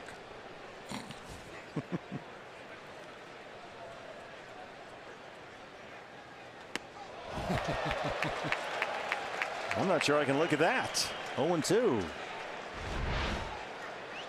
Selling out for the fastball, and Zach Godley drops a curve on him. That's not fair. You know, the beauty of this is how many times have we seen a pitcher who just flat out can't hit go up there and just kind of look at. Bart takes his cuts, man. I mean, he subscribes to that swing hard in case you hit it rule. Godley's got 7 strikeouts and a 5-0 lead. Getting a little testy here at Chase. 5th, and the trade deadline has come and gone, but when I walked into the Diamondbacks clubhouse today, Archie Bradley said how excited he was to know this team is all in. The Diamondbacks, of course, on the receiving end of this trade deal as they went out and got some big names to join them in the D-backs uniform. And Archie said it's exciting to put on the uniform every day for the Diamondbacks because they have a great group of guys here. But he said today especially because you know what this team has done over the past 6 weeks, that the front office believes in these guys here. This coaching staff believes. And he said, best of all, these players believe in each other. And he said they've been welcoming these new guys with opening arms. Of course, Jake joining the team from the other clubhouse this afternoon. Brad Ziegler, meanwhile, making his way over here to be ready to go for the Diamondbacks on Thursday. And both Ziegler, obviously, he knows the groundwork over here at Arizona. He knows the lay of the land. He said it'll be an easy transition because he knows the area. He'll be able to dive right into baseball. And meanwhile, for Jake, he said after everything that's been going on with his name and rumors, he's just happy to have found a new home, ready to get back to baseball. And so I think, guys, this is the reception you want from the new guys suiting up in the Diamondbacks uniform. Absolutely, Kate. It's great to have both guys with the D-backs now as A.J. Pollock leads off the 5th. They've got a pretty big league bullpen back there now with Diekman from the left side, Ziegler from the funky arm angle from the right side to add to the guys they already have. And that's a good point about Brad Ziegler returning to a place where he's been before. There's a certain comfort level there. You don't have to wonder, where am I going to live? Where should I go eat? How far is it to the ballpark? He knows all that stuff. Well, look, this is a team that won 93 games last year and made some very good offseason moves to strengthen the ball club. Steven Souza Jr. and they've got a whole group together now and they expect to win.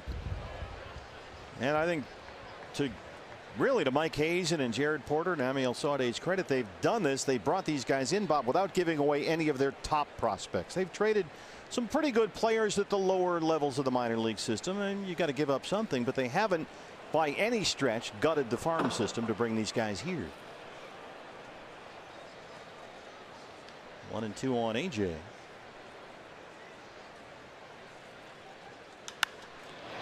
This is a fly ball headed for the right field corner. Chu is there on the warning track, and he's got it.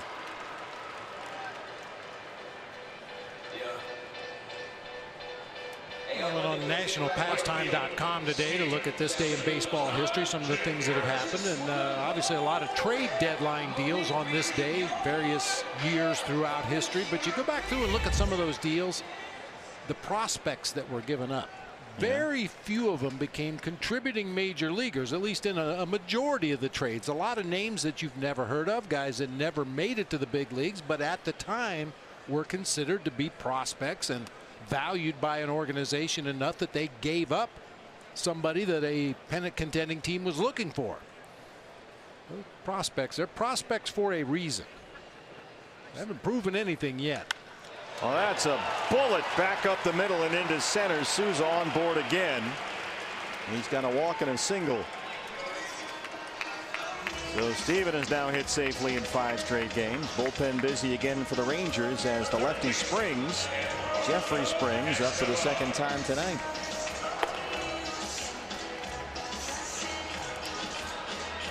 Well, that's the thing about Diekman and Brad Ziegler. Those guys can be free agents at the end of the year, so it is a rental, so you're not going to give up a top-tier prospect for a guy who's a rental. But like we mentioned a moment ago, the Pirates got Chris Archer, a guy who's a very good pitcher who they will control for 3 more seasons after this year, so they had to give up some very good players to get him into Pittsburgh.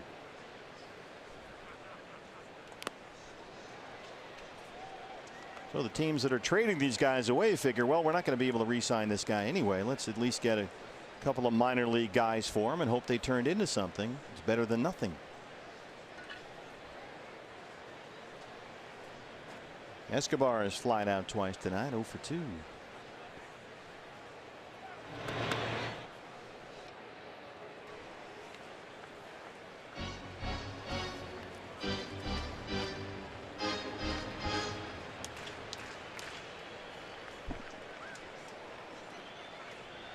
Now a final in St. Louis. The Rockies beat the Cardinals 6-3. Milwaukee still leads at Dodger Stadium 1-0 in the 5th. Escobar punches that one foul. By the way, we've got a lovely letter here today. Looking at Chris Siegel and Jeff Bannister, the plate umpire and the Rangers manager, going back and forth. And we always encourage our viewers to write letters to Bob and I here at the ballpark, Chase Field, Phoenix, Arizona. Got a really nice letter from Julie Wilson, who wrote us from Tempe. And Julie had a letter. I thought you would like this, so I was curious to get your take on it. There's the 0-2 to Eduardo Escobar, talking about some of the missed calls by the plate umpires. And what do? Souza got a tremendous jump, and Guzman steps on the bag at first. So Julie writes, dear Bob and Steve, she watches all the games and she loves the broadcast, but her solution to the problem of calling balls and strikes accurately would be to have umpires who specialize as home plate umpires. Now she says MLB could easily evaluate all the umpires, identify the ones who get the most calls right, and then only those guys can be home plate umpires. She does not want robot umps, but she thinks that might be a sort of a middle ground. What do you think about that idea? Well, I think it would upset the pay framework for umpires.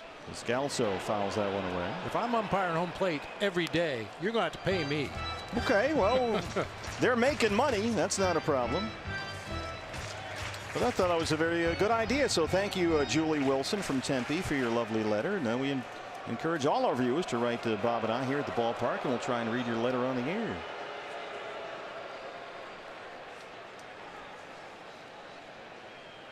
Can't convince Julie to go for those robot umps, huh? No, she does not want the automation factor. She wrote, I am not in favor of any kind of mechanical, electronic, robotic device calling the pitches. The more automation is added to the game, I think eventually it will resemble a video game, and the humans will be unnecessary. See, I agree with her there. As brutal as it gets, it still kind of gives me the willies. Robot umps. but have a ball and strike specialists. Assuming that you could come up with the money. And assuming there's a ball strike specialist out there. Okay, so. Well, we might run into a roadblock or two. I think Chris Siegel make a real good third base umpire. He has been consistent. I know that is something that drives you crazy. That's a called strike. It was right in there. We head to the 6th inning. D-backs lead the Rangers 5-0. The leadoff batter in every inning of this game. A curveball there, a cut fastball away. Big Bart looks at a curveball. Elvis Andrus chasing a curve, and Robinson Chirinos chasing a curveball in the dirt. 5 strikeouts to start the first 5 innings of this ball game. Our nationwide vision, eye on the game. He's also twice struck out the last batter of an inning, so he's got 7 strikeouts, 1 walk, 5 scoreless. He's only given up 2 hits. And Shin-Soo Choo, the right fielder, 0 for 2, leads off the Texas 6th. D-backs have the shift on. Zach Godley been totally in command tonight. 68 pitches, 49 of them for strikes, and everything's been in the strike zone tonight. 21 out of 28 sinkers in the strike zone, 10 out of 15 cutters, and 17 out of 23 curveballs. And he continues, Bob, as Torrey likes to say, it looks like from up here anyway, to stay in control of his delivery. A couple times he's gone off the side of the mound. That's no big deal, but he's a little more poised, a little more polished.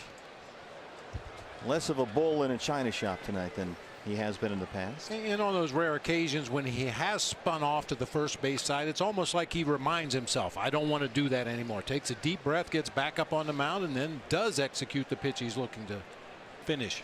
Escobar and Ahmed swap spots now with 2 strikes.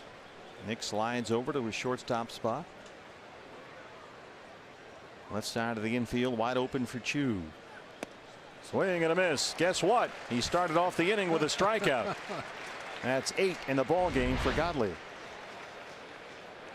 Well, when Choo swung at that curveball that bounced about 2 feet in front of home plate, you knew he was going to see nothing but curveballs the rest of the at bat. Zach Godley finishes him off here to start the 6th.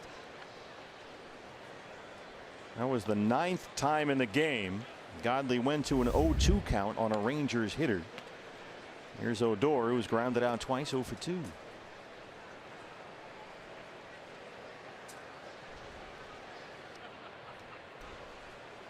They'll leave the shift on. He tries to bunt it the other way. Everything about Rougned Odor just screams gamer. I mean, look at him. He's a mess. But, boy, you'd like to have him on your ball club. He's just gamer. Yeah, he's a guy. I haven't seen that much of Rougned Odor, occasionally on television here and there, and the few times we played against the Rangers. And I asked Jeff Bannister about him, and he said immediately, without a hesitation, I'll take 25 of him on any team I manage. I believe it. Zach ahead now 0-2. That's 10 0-2 counts for Godley so far. Odor, a guy that was probably rushed to the big leagues a little too quickly. Came straight out of Double-A to the major leagues and struggled, was getting booed at home. And Jeff Bannister just told him, just hang in there. You're our guy. You're going to figure this out. You're going to be a better player for what you've gone through. And sure enough, here he is. He's got a lot of pop for a little dude. And he is red hot right now. He's hit safely in 3 straight, 10 of his last 11. He's got 4 homers in his last 8 games, including his home run here last night. Only 24 years old.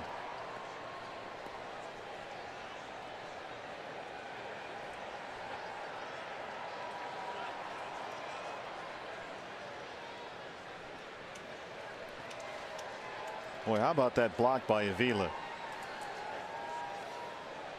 Zach Godley is not an easy pitcher to catch. Now he's on top of his game tonight, and he's still tough to catch. But when he's spraying it around, you feel like a goalie back there behind the plate. And Alex Avila has done a fantastic job behind the plate for Zach Godley. Take it easy. Settle down. I'm getting tired. Here's the 2-2. Another curveball on 2 strikes.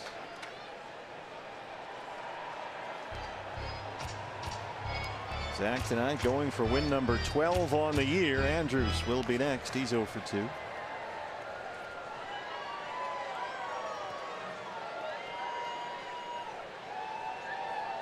He's doing that Robbie Ray lips thing now. Notice that?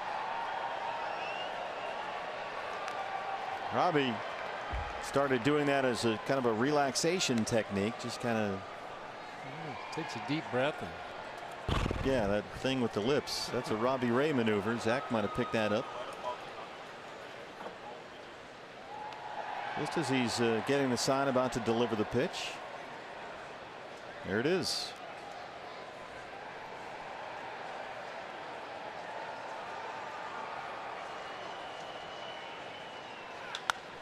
Hard to second.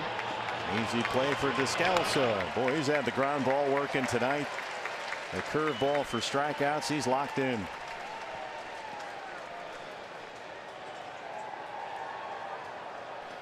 Hey, fans, receive 15% off at the Chase Field Team Shop when you use the card by Gila River Casinos. Godley has retired 12 of the last 13 batters he's faced. Elvis Andrus 0 for 2.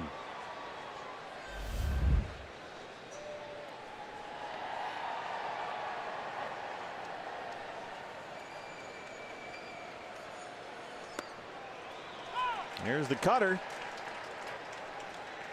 Done a good job not yanking that pitch here tonight. Sometimes he'll miss way outside with that when he tries to hit that corner down and away to righties with a cut fastball. That time he yanked it a little more and it's well off the plate. No, he didn't go, says Tim Timmons. Well, we've seen him land that pitch down there for strikes several times tonight. 80 pitches, 58 strikes. He has walked 1. He's got 8 strikeouts.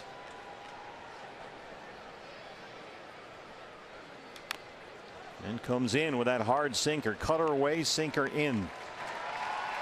Fastballs to both sides of the plate. And we talked about the strikeouts to start each of the 6 innings. He's also got the second out in the inning in 5 of the 6.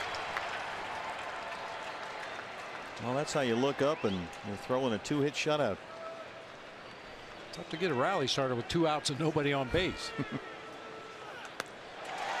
There's the cut fastball. 9 strikeouts for Godley. 6 scoreless. He leads it 5-0. Inning for the Diamondbacks. This was his last at bat. He fell behind 0-2 right away to Bartolo Colon, then laid off a couple of pitches off the outside corner.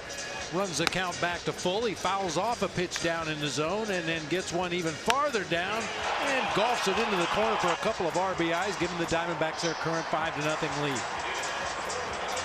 And now we start the home half of the 6th inning. Bartolo Colon's night is over.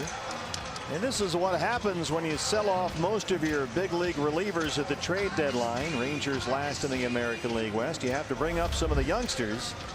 And here making his major league debut is left-hander Jeffrey Springs, who was an A-ball last year. He's 25 years old. He has split this year between AA Frisco and AAA Round Rock.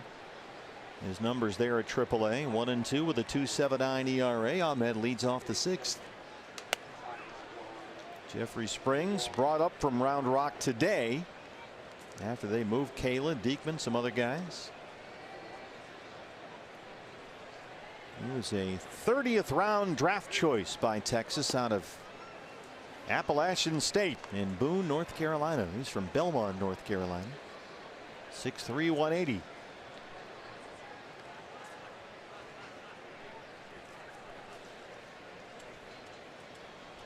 And pitching in the big leagues for the first time right now, behind on Ahmed, 3-0.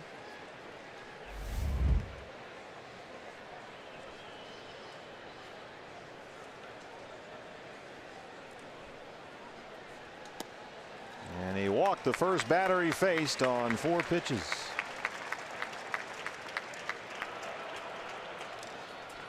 That'll bring up Alex Avila. Catcher, Alex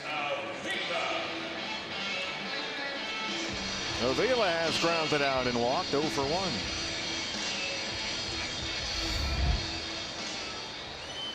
Pitcher spot behind him. Godley comes out into the on-deck circle. Bullpen quiet for the D-backs.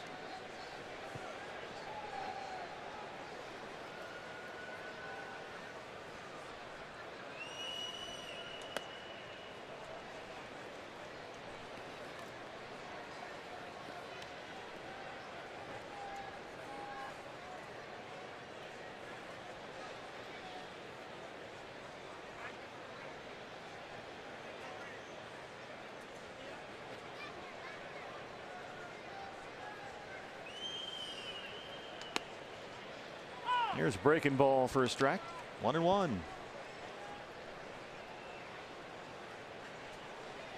Alex last 10 games, 3 doubles, 3 homers, and 10 RBIs. He's also walked 7 times over that stretch.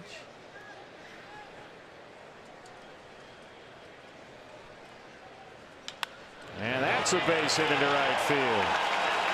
Ahmed digging for third. Here's the throw. It's cut off. They're on the corners with no outs to start the 6th. Alex Avila hanging in tough against the left-hander, gets a fastball inside corner, rolls over and hits that top spin grounder through the right side, chasing Nick Ahmed all the way to third. And now you would expect a bunt from Zach Godley. We'll see how Torrey wants to play it right here with a 5-run lead. Good hard single against the left-hand pitcher for Avila. Godley up there now. Beltre creeping in a bit from third. Guzman holding Avila on the bag at first.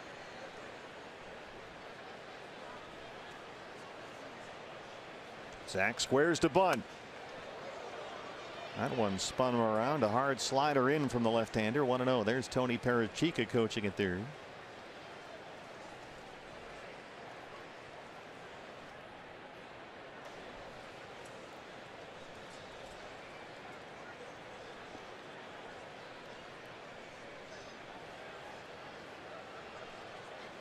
Godley gets it down.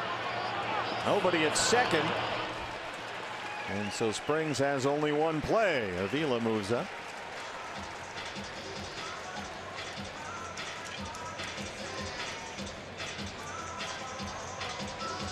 Here's the leadoff man, John Jay. Jay has singled twice tonight.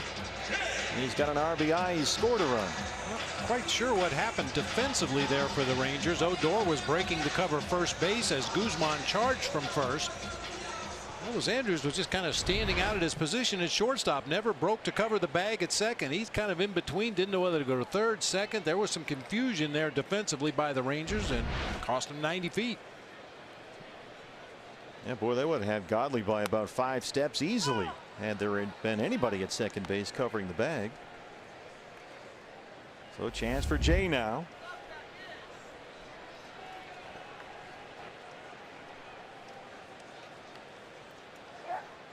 Infield in for Texas. Nice block on that curveball by Chirino. It's a ball and a strike. Ahmed's at third. Avila's at second. 1 out. John Jay this year about a .240 hitter versus left-hand pitchers.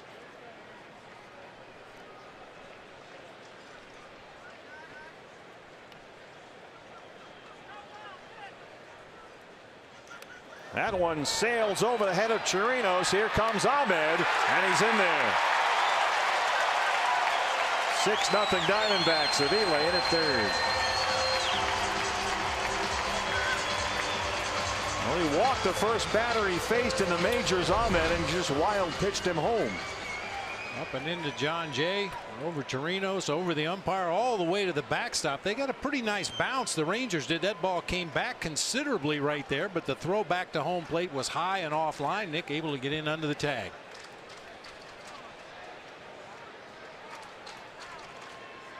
Make it 6-0 now. Avila at third. 2 balls and a strike. He throws a hard slider, low 90 slider, Springs. But now behind 3-1 with Goldie on deck.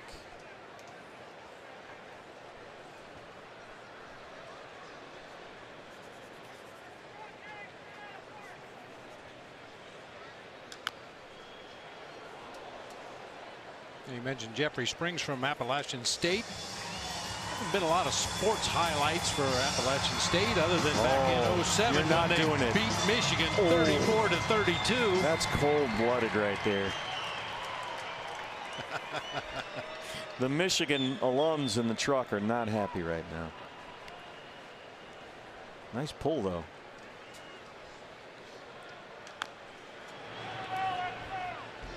Was that the blocked field goal return? That was a crazy play that ended that game.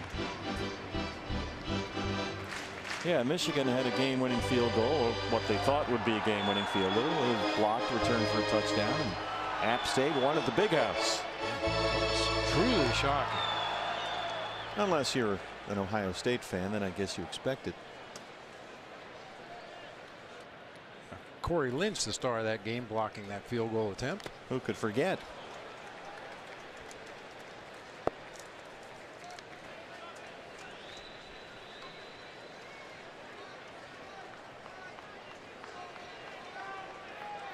The Appalachian State folks still remember that one. We've heard from a few of those, some of them chiming in right now. Sure. Surprised that Brad hasn't brought that up to Craig Ritchie. That one is belted to first, but Guzman is right there. 2 outs. Well, that's too bad with the infield drawn in. A ball hit that hard. If it's not hit directly at the defender, it probably gets through for a base hit and an RBI. But John Jay hit it right to Ronald Guzman in his tracks. Well, both the left-hand hitters in this inning have made really solid contact against Springs. Avila and Jay. They'll give Goldie the free pass and work to AJ.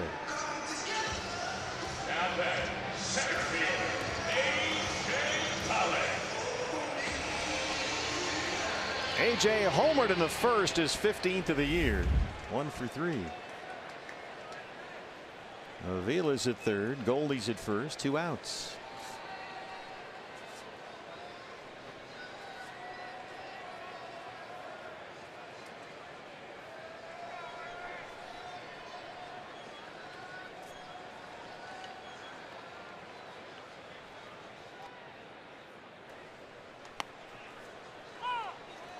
Springs got a curveball and a slider.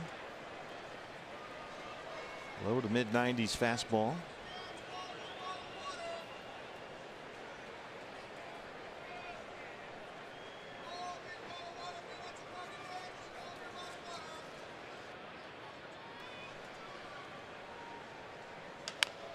That is tap foul with third. Our Chaz Roberts air conditioning and plumbing cool play of the game. AJ in the first off Bartolo Colon. 104 miles an hour off the bat. Projected distance of 420 feet to straightaway center.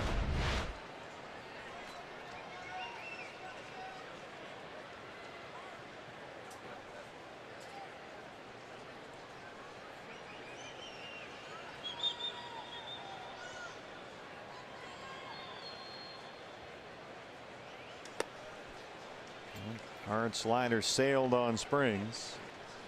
1-2.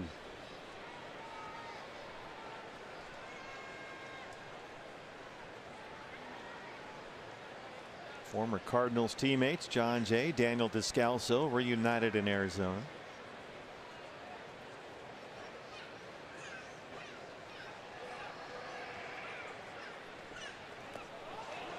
AJ swing and a miss, and Springs gets his first big league strikeout. 7th inning on the way. 6-0 Diamondbacks. Lead the Rangers. Hey, when you combine the most provocative man in sports with the most interesting man in sports, you get a provocative and interesting program. Catch Speak for Yourself, Colin Cowherd and Jason Whitlock, weekdays at 2, only on FS1. Zach Godley and Wade Miley have something in common. Both working right now on 2-hit shutouts. Godley in the 7th leads Texas 6-0. Wade Miley has tossed 6 scoreless innings for the Brewers at Dodger Stadium. Miley's given up only 2 hits. Milwaukee leads 1-0. They're in the 7th in LA.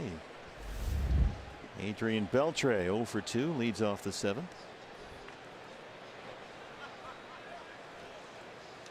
So our producer Brad the Big Dog Weimer, using that Michigan degree, Bob, has done some of the math on this. And if the D-backs hang on and win this one, the Rockies have already won in St. Louis. And if the Dodgers lose, LA will drop to 3rd in the National League West by percentage points, behind Arizona and Colorado. That's out of play. It took a Michigan man to figure that out, but that's what will happen if the D-backs win, and that's Score in L.A. Remains unchanged. Wade Miley working on a shutout at Dodger Stadium.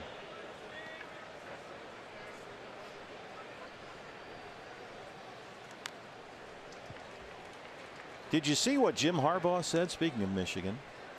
I missed it. He does not want his Michigan football players to eat chicken. Okay. Because they are nervous animals.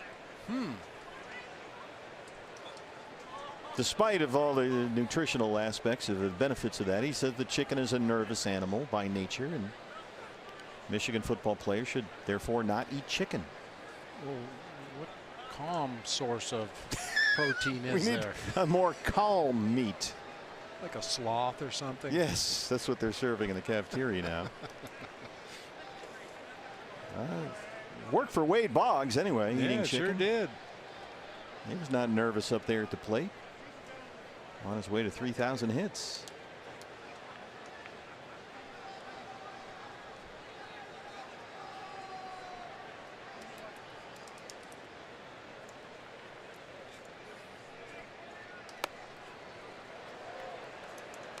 Jim Harbaugh used to come to Diamondback games. He was buddies with Tony La Russa, and he would sit over there with his glove and his khakis. And he's into it. When he goes to a baseball game, Jim Harbaugh, big Michigan or big baseball fan, he brings his glove. Well, I'll give him that. That's what everybody should do if you come out to the ballpark. You got to bring a glove just in case a ball gets hit in your direction or Jim Harbaugh's looking for somebody to play catch with.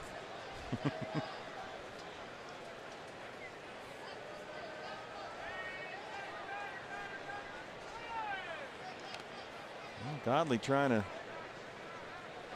get rid of Beltre here. Zach has retired 13 of the last 14 he's faced, but he's worked at full now. 3-2 to start the 7th. Remember, he has struck out the first batter in all 6 innings so far. So the streak on the line right here.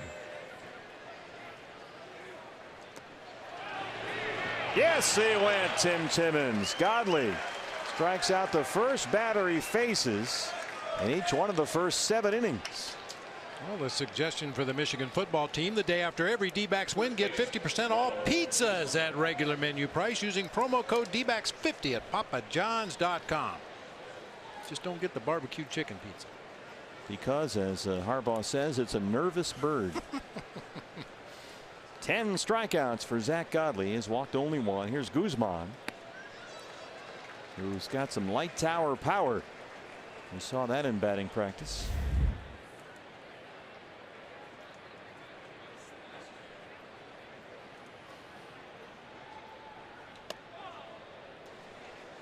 Now, Ronald Guzman in batting practice. See where it says the draft room, craft beer and bites. People are sitting out there. That's a great seat out there, by the way. He was hitting them onto the tables out there in batting practice. Looks like he's trying to do that right now. You know, and not just the distance that the ball traveled, but they left his bat and went almost straight up in the air. They looked like they were going to scrape the roof of the stadium before landing out there. Yeah, they were majestic shots. Long way out there.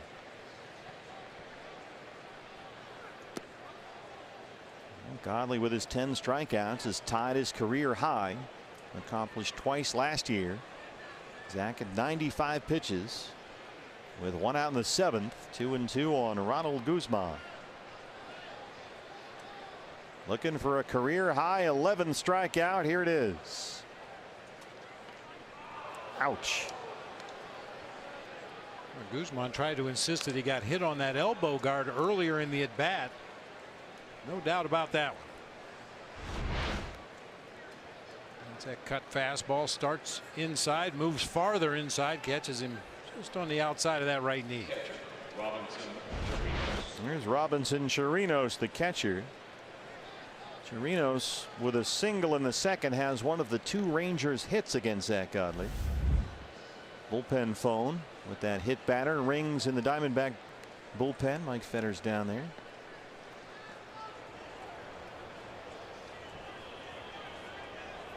D-backs put 3 infielders on the left side against Chirinos.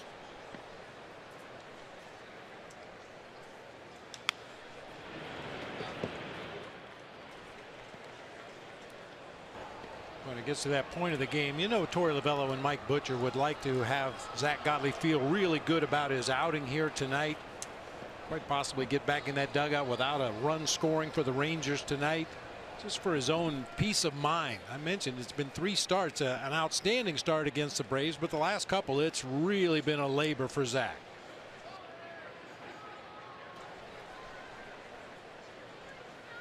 It's very important for Torey Lovullo.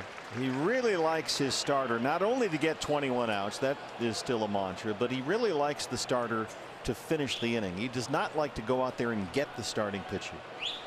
He thinks there's real value in having the starter get that final out of the inning, be it the 5th, 6th, 7th, whenever. But he wants him to finish off that inning complete.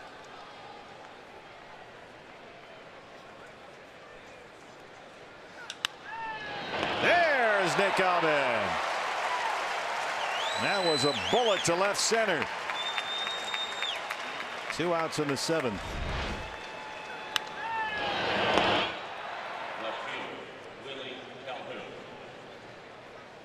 Looks like Inspector Gadget right there. That arm just kept extending farther and farther and farther out to the left to make that play. Looked like it was going to sneak through into center field, but Nick got to the spot and used that long wingspan to get that line drive. Well, the D-backs have failed to find a way to retire Willie Calhoun. He had an RBI single as a pinch hitter last night, and tonight he has walked and singled. Yeah, cut at that curveball.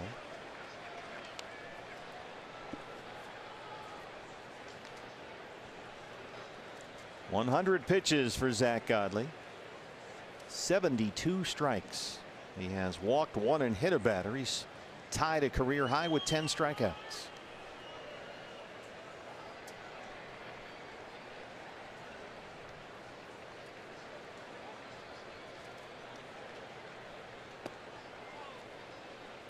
Tried the changeup, missed. It's 1-1.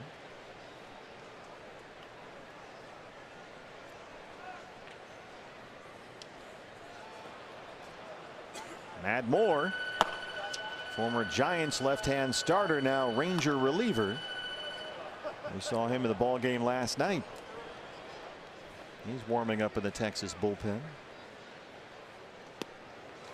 There's a changeup, much better one that time from Zach, and he's ahead 1-2.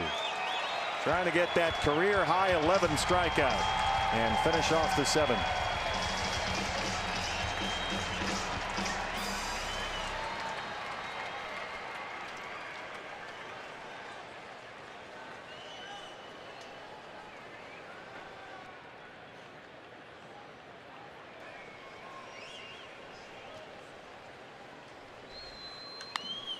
Down the line and right, and out of play. Godley has struck out the first batter in all 7 innings tonight. He has also struck out the last batter in the previous 2 innings, the 5th and 6th. So there'd be some nice symmetry here if he can punch out Calhoun. Zach Godley tonight with 12-0-2 counts against Rangers hitters. About as dominant as you can be. Here's the 1-2.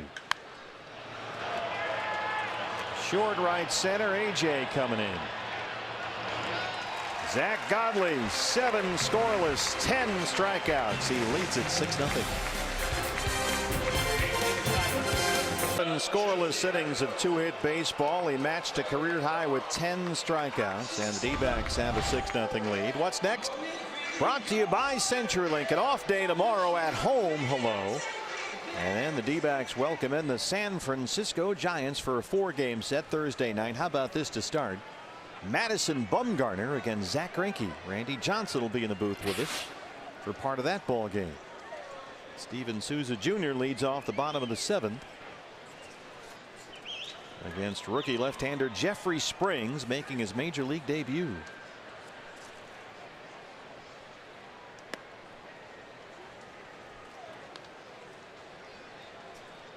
Souza tonight has walked, singled, and scored a run, 1 for 2. So Steven has now hit safely in 5 straight games, 8 of his last 9. Well, Springs has shown a curveball, good hard slider. That was a changeup that time, and a mid-90s fastball. Yeah, back-to-back changeups to start this sequence to Steven Souza, jumping ahead 0-2. Fastball up high.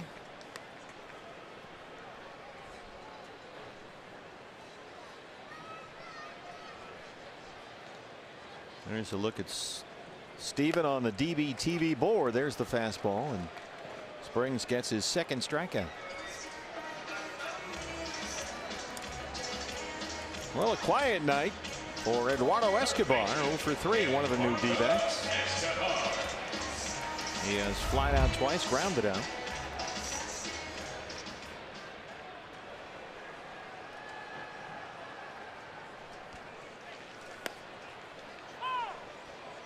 Well, Springs starting to get the feel for that changeup. 0-1.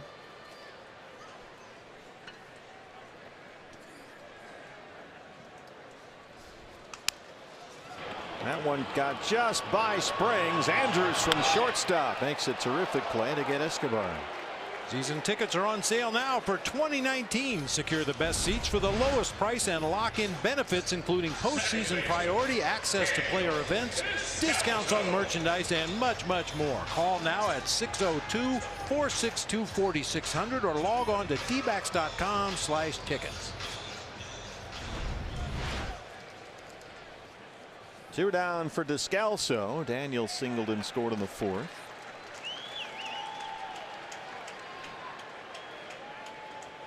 We're going to challenge that to call it first. Headsets are coming out. Tim Timmons, the first base umpire, heading over there. There's Angel Hernandez, the crew chief from third. Here's a look. Nice play by Elvis Andrews to get the ball over there to first base. Wow.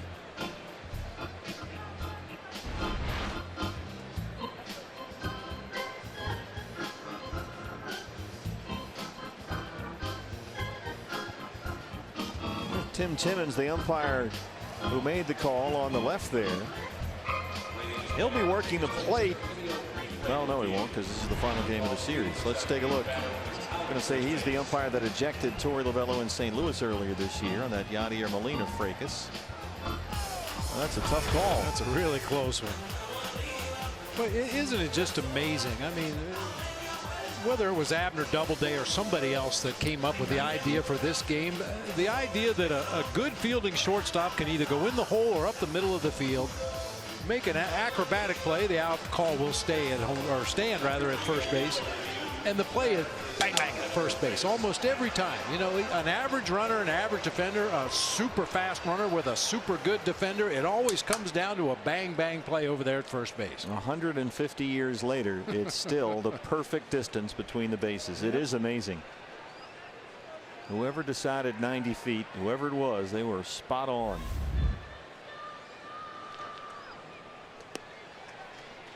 I'm not sure they decided that one day we'd have robot umpires, but they got the bases right.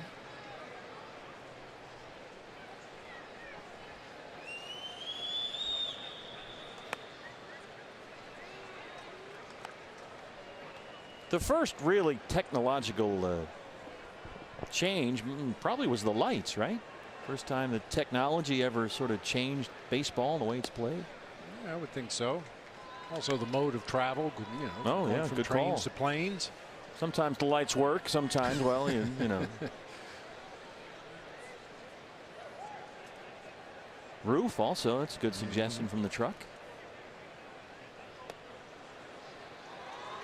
Yeah, back in the day when they were traveling by train, the road trips would be like 3 weeks long, right? Well, and they didn't go any farther west than St. Louis. Yeah, also. Airline travel, there's another good one. Yep.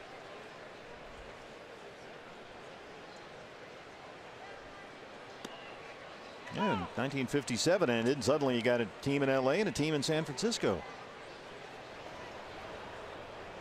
TJ McFarland, the left-hander, starts to get loose in the Sanderson Ford bullpen. Full count on Descalso, 3-2. You think about the addition of Brad Ziegler. We've already got a left-hander that puts the ball on the ground with regularity, and now you've got a right-hander to do the same thing. Descalso caught looking at a fastball. We head to the 8th. It's 6-0 D-backs. Diamondbacks lead the Rangers 6-0.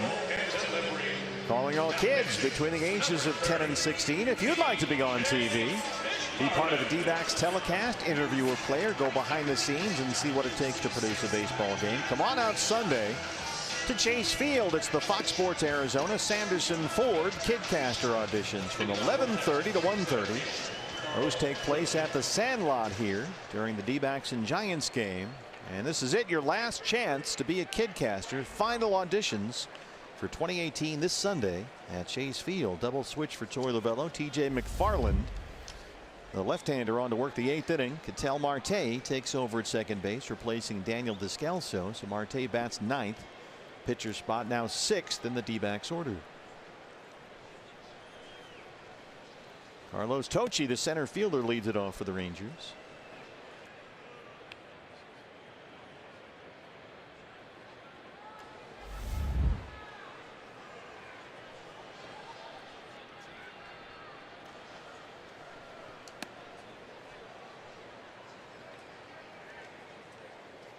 Well, Bob, your staff has been very busy for a change. And we came up with some groundbreaking news, really. This is actually pretty impressive, all kidding aside. As you mentioned, Zach Godley tonight finished with 10 strikeouts, tied a career high, worked 7 innings. But Zach struck out the first batter he faced in all 7 innings tonight. Finished with 10 strikeouts. Well, we checked with Stats Inc. And they went all the way back to 1974. And they discovered, according to Stats Inc., that no pitcher for any major league team since 1974 has done that. Really? It hasn't happened ever since 74 for any pitcher on any team, striking out the first batter in each of the first 7 innings of a ball game. The only other Arizona pitcher to strike out at least 7 leadoff batters in a game, Randy Johnson, 7 on May 8th, 2001, and 8 August 15th, 04.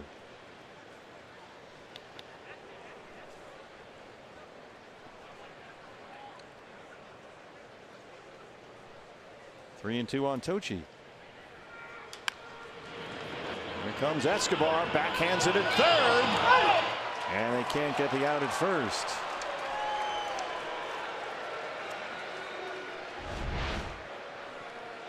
A nice effort by Eduardo Escobar. Has to reach all the way down to ankle level to get that ball. That's what really slowed it down enough to make a difference at first base. Boy, nice pick by Goldie on a tough hop right there. Yeah, the lower you have to bend over to get that ground ball, obviously you got to stand back up to make the throw, and just enough time to allow Tocci to reach there. That's just the 3rd hit for Texas tonight. Jurickson Profar will bat for the pitcher. Profar, 251, 10 homers. He started at first base last night.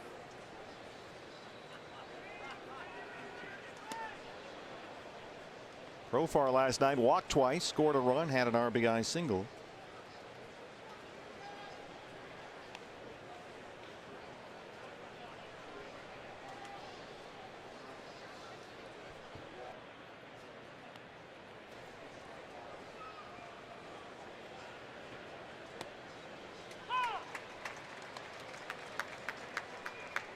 Well, the Diamondbacks altered the shape of their bullpen today on trade deadline day. Brad Ziegler comes over from the Marlins for a minor leaguer.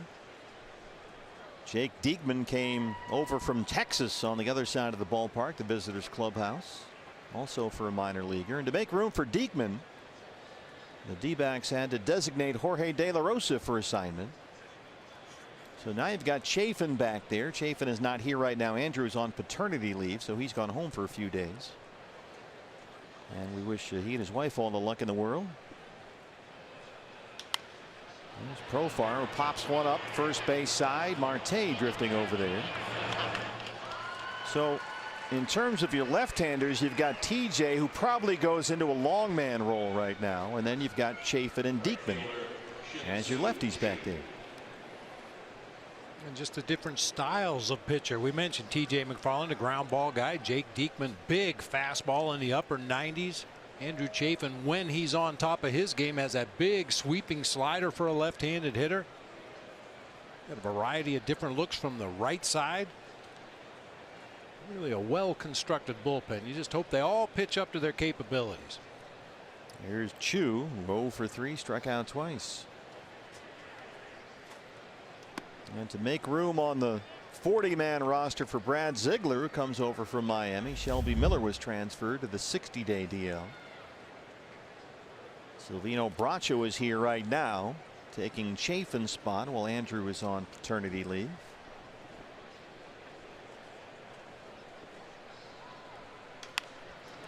Bounce to Escobar at third. Marte for 1, and they roll the double play.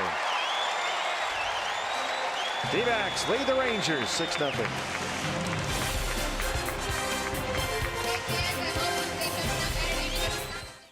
Here, D-backs in control. Jody Jackson alongside Mark Grace as we get set for our post-game show. D-backs Live presented by CenturyLink.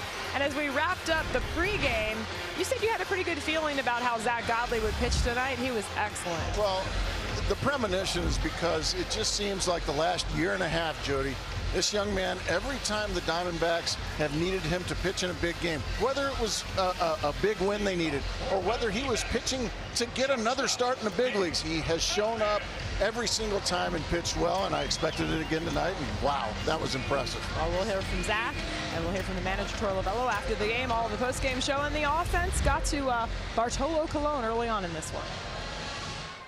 Thanks, guys. Here's Matt Moore, the left-hander. We saw him briefly in the ball game last night. On to start the bottom of the 8th inning. Nick Ahmed will lead it off for the Diamondbacks. Nick's had another big night, a 2-run double. A walk. He has scored twice and knocked in 2 runs. So here tonight, Wade Miley, 7 scoreless innings of 2-hit ball for the Brewers at Dodger Stadium. And Milwaukee in the 9th inning in LA leads the Dodgers 1-0. So then 1 run has stood up. A Lorenzo Cain RBI. Miley is out of the ball game now after 7 scoreless of 2-hit ball. And here it was Zach Godley, 7 scoreless innings of 2-hit ball. So if the Dodgers hang on and lose and the D-backs hang on and win, LA will drop into 3rd place in the National League West, percentage points behind Colorado. The Rockies won in St. Louis today, and the D-backs would lead the National League West. They would be back to 11 games over 500 at 60-49.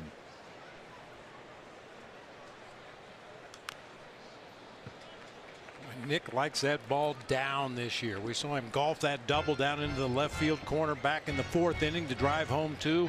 Anytime he sees something from the middle of the thighs down, he is swinging at it.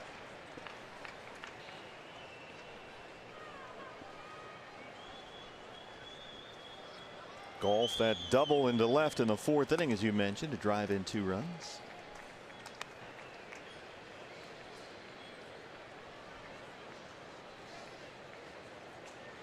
Had a great defensive play from that game at Dodger Stadium. Brewers still lead 1-0 in the 9th inning. And Ahmed strikes out. It should be, by all rights, a tie game in LA at least. But watch this. Bellinger for the Dodgers off Miley. Lorenzo Cain in center for Milwaukee. Oh, go get it. Takes a home run away. They're in the 9th inning. It's still 1-0 Brewers. Lorenzo Cain is my new favorite player in the major leagues. Wade Miley was terrific for Milwaukee tonight. Here's Avila, who has walked and singled. 1 for 2. Rockies won in St. Louis 6-3. They beat the Cardinals. Giants won earlier today at San Diego 3-2. Giants are in here for the first of 4 Thursday when Madison Bumgarner takes on Zach Greinke. You don't suppose Mad Bum's going to take some ATVs out in the desert on the off day tomorrow, do you? All right, Dan. Maybe we could talk him into it. Last time it was dirt biking in Denver that cost him a serious shoulder injury. There's Greinke. Zach 12-5. He'll go for his 13th win Thursday. Zach Godley in line for win number 12 here tonight. After that, it's Patrick Corbin, Clay Buchholz, and Robbie Ray for the rest of that Giants series before the Phillies are in here Monday for the first of 3.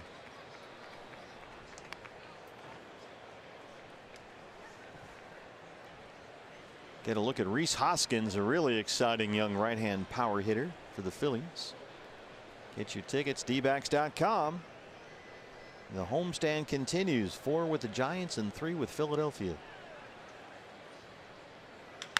Avila, that's by Andrews and into left center. Alex Avila on board for the 3rd time tonight, and another base hit against the lefty. Boy, everything about Alex Avila's approach has been so much different in the second half of the season. More aggressive on pitches in the strike zone, driving them from foul line to foul line, still taking his base on balls if he doesn't get anything good to hit, and hanging in tough against lefties. Nicely done. Ketel Marte's first at bat tonight, double switched into the ball game at second base. 249 and 9 homers. He had a couple of hits last night. He singled and tripled. Marte now with 10 triples this year.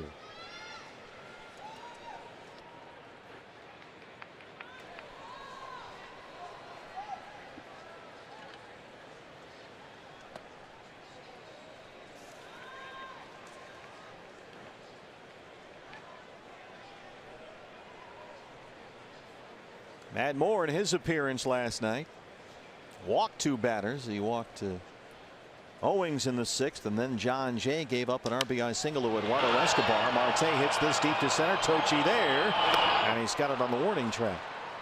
2 outs.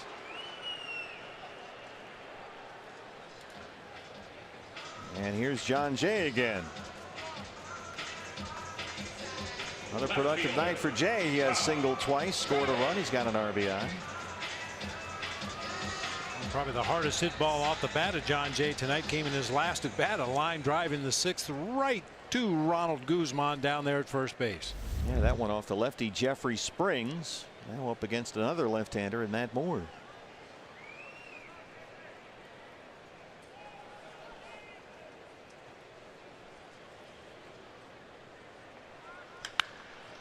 This is Sky to deep left center. Tochi over there with Calhoun, and it's Tochi, the center fielder. We head to the 9th inning at Chase Field. It's 6-0 Diamondbacks. As TJ McFarland is back out there to start the 9th inning. Got an eye on Los Angeles, where the Brewers lead the Dodgers 1-0 in the 9th inning. This is where things stand right now. Look at that National League West. Yeah, we kind of anticipated it was going to be a dogfight all year long. Going to be a lot of fun. Yeah, pennant races are big time fun, aren't they? The No. Diamondbacks, if they can hang on, would get to 60 and 49. If the Dodgers can hang on and lose, they would be 59 and 49 and drop into 3rd place in the NL West behind Arizona and Colorado. Rougned Odor 0 for 3 leads off the Texas 9th. D-backs put 3 defenders on the first base side against him.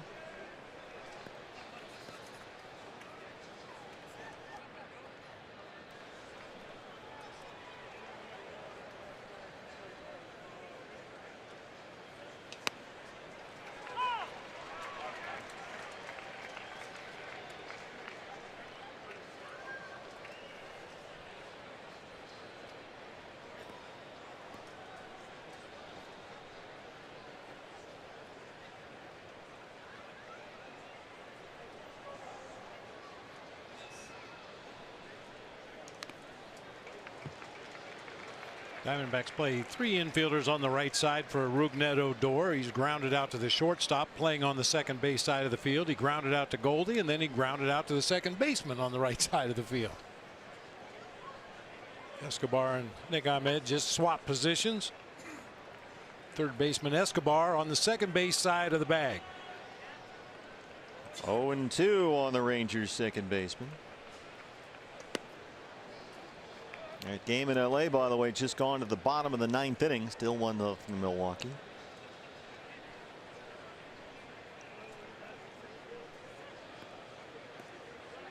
Rockies winners in St. Louis 6-3. Giants beat the Padres at Petco Park 3-2.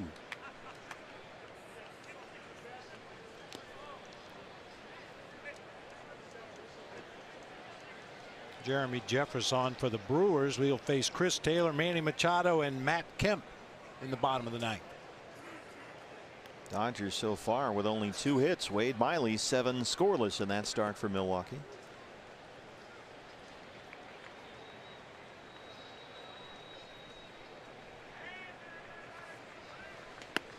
Swing and a miss. There's the sinker from TJ. Gets his first strikeout.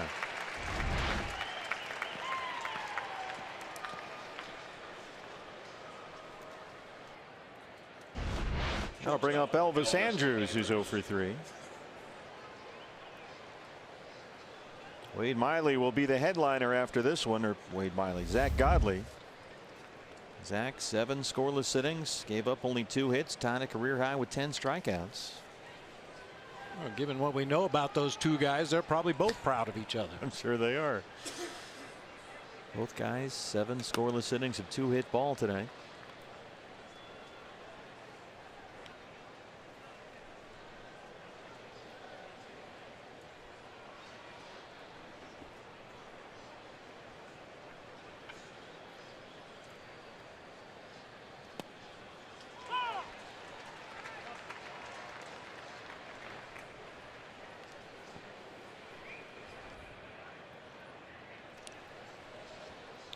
Been an interesting night for Chris Siegel back there behind the plate.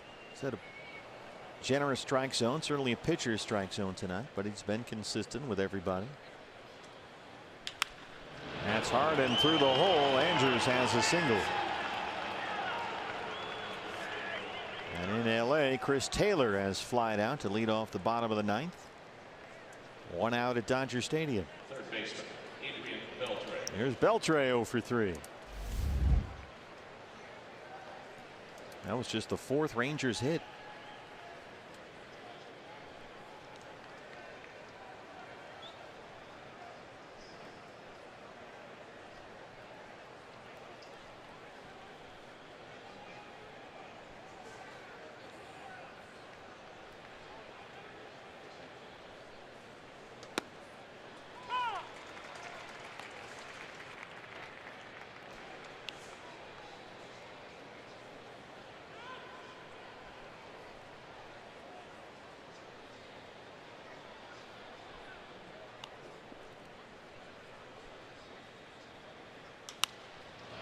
In the air, right field, Steven Souza Jr. 2 outs. Don't forget, Gracie and Jody standing by. D-backs live post-game show.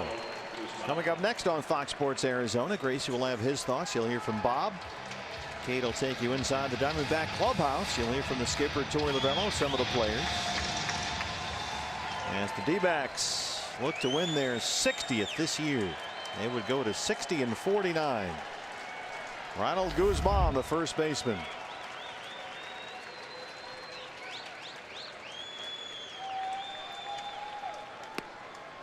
Fastball's a strike. There's that 2-seam sinker from TJ.